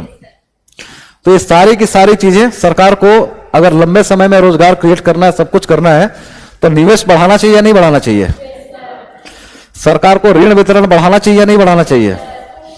ऋण पुनर्अदायगी करनी चाहिए या नहीं करनी चाहिए? ऋण पुनर्अदायगी आप करके क्या कर लेंगे? सीना तान करके चलेंगे, मैंने तुम्हारा उधार चुका दिया, उससे अर्थव्यवस्था को क्या फायदा हुआ? कोशिश करनी चाहिए कि उधार ले रखा है ना, तो लंबे समय तक उसको टालते जाए ना दे भाई। हाँ, जैसे अटल बिहारी वाजपेयी जी आए, एक ही बार में पूरे देश का कर्जा लौटा दिया। यहां ब्याज को रिस्ट्रक्चर कीजिए ना, इसकी टॉपिक उसके सर कीजिए। होता है जो डेट मैनेजमेंट होता है ना, सरकार ने प्रॉपर्ली डेट मैनेजमेंट ऑफिस बना रखा है इसके लिए, कि अभी तत्काल तौर पे जरूरत है तो आईएमएफ से लेकर के आते हैं 10% सालाना पे, ठीक। फिर जापान, रसिया ये सब जो है, तो अभी रसिया लड़ाई कर रहा है, उससे जाकर के धीरे से मोदी जी बात कर लेंगे कि यार तुम्हारे फेवर में वोट दूंगा, लेकिन मेरे को पैसे का जरूरत है, कितने % में दोगे? तो बोलेगा बताओ कितने % में दूं? तो बोलेंगे 2% में दे दो, और अगले 50 साल के लिए देना। अब सरकार को क्या करना चाहिए? रसिया से 2% पे लोन ले, उधार ले, और 10% के हिसाब से जो है आईएमएफ को चुका दे, और 2% के हिसाब से रसिया को दे, और फिर इंतजार करके फिर किसी यूक्रेन से युद्ध करेगा तो जाकर के बोलेंगे ऋण छोड़ोगे कि नहीं छोड़ोगे। तो होता यही है, सरकार लंबे समय के लिए लोन मांग के लेकर के आती है आईएमएफ, वर्ल्ड बैंक से 100 साल के लिए, 50 साल के लिए। क्यों? 50 साल बाद अगर ऋण चुकाते हैं तो पैसे की वैल्यू भी तो कम हो जाएगी ना, पैसे का आपके मुद्रा की क्रय शक्ति कम हो जाएगी, और क्या पता उस समय देश की हालत कैसी हो, वर्ल्ड बैंक रहे या ना रहे, पैसा कौन वसूलेगा? या हमारे देश में कोई ऐसी परिस्थिति है कि वर्ल्ड बैंक ने तरस खा करके बोल दिया जा रख ले, ठीक ना। तो इस उम्मीद पे हम लोग को क्या करना चाहिए? कभी भी कोई भी देश ऐसा नहीं करता है। वाजपेयी जी ने किया था कि भारत माता के सीने पर जितना बोझ था मैंने सब उतार दिया, इसलिए हमारी अर्थव्यवस्था कहां गई? नीचे आ गई। कि जिसको निवेश करना चाहिए था उसको आपने लौटा दिया और अपने शरीर को फ्री कर लिया, तो इससे कोई बहुत ज्यादा फायदा नहीं होता। तो ये सब काम मतलब अटल बिहारी वाजपेयी जी ना, बताइए कुछ बोल लेते हैं।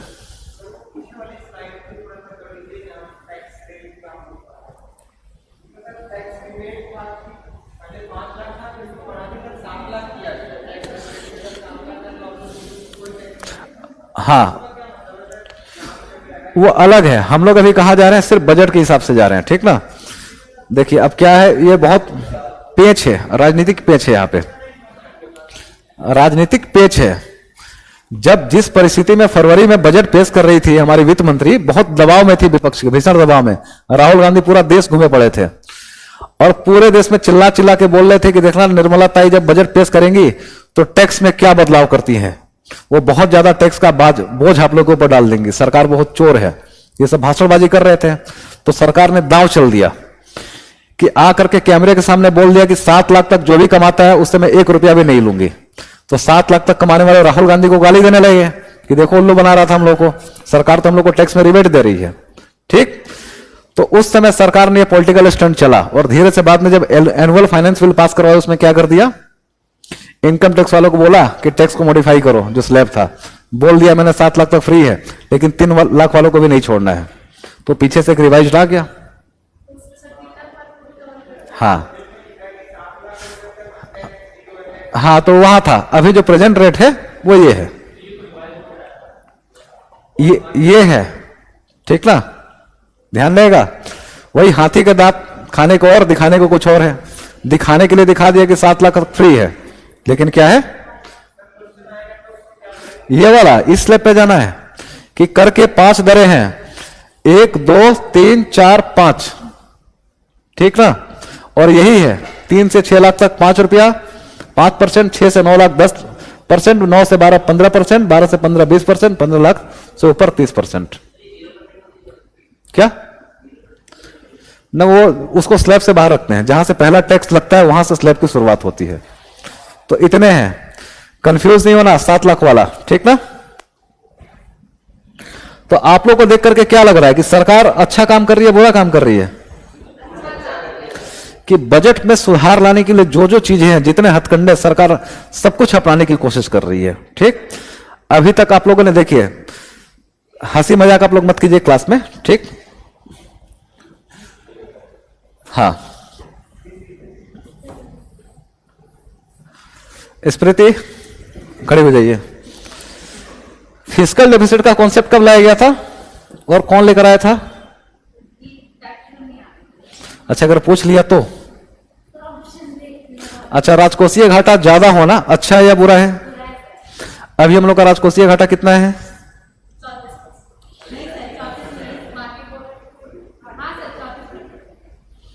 34% है।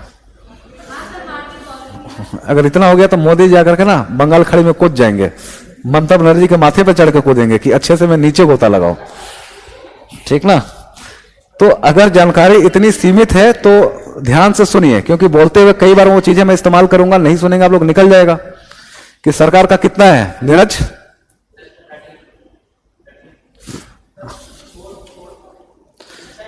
5.9% है राजकोषीय घाटा, ठीक ना। क्या हुआ? तो सुनना पड़ेगा ना, नहीं तो निकल जाएगा। देखिए 5.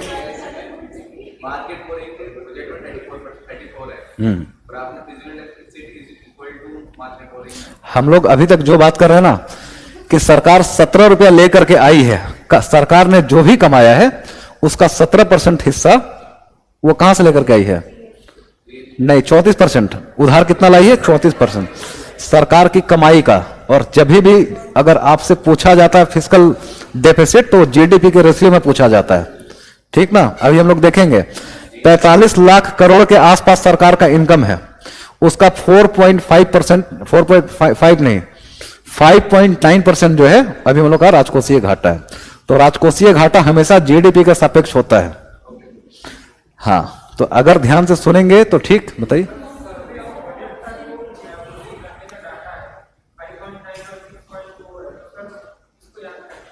6.4 पिछले साल का था, बात करते भी वहां पर अभी हम लोग आएंगे। तो यहां तक क्लियर हो पाया आप लोगों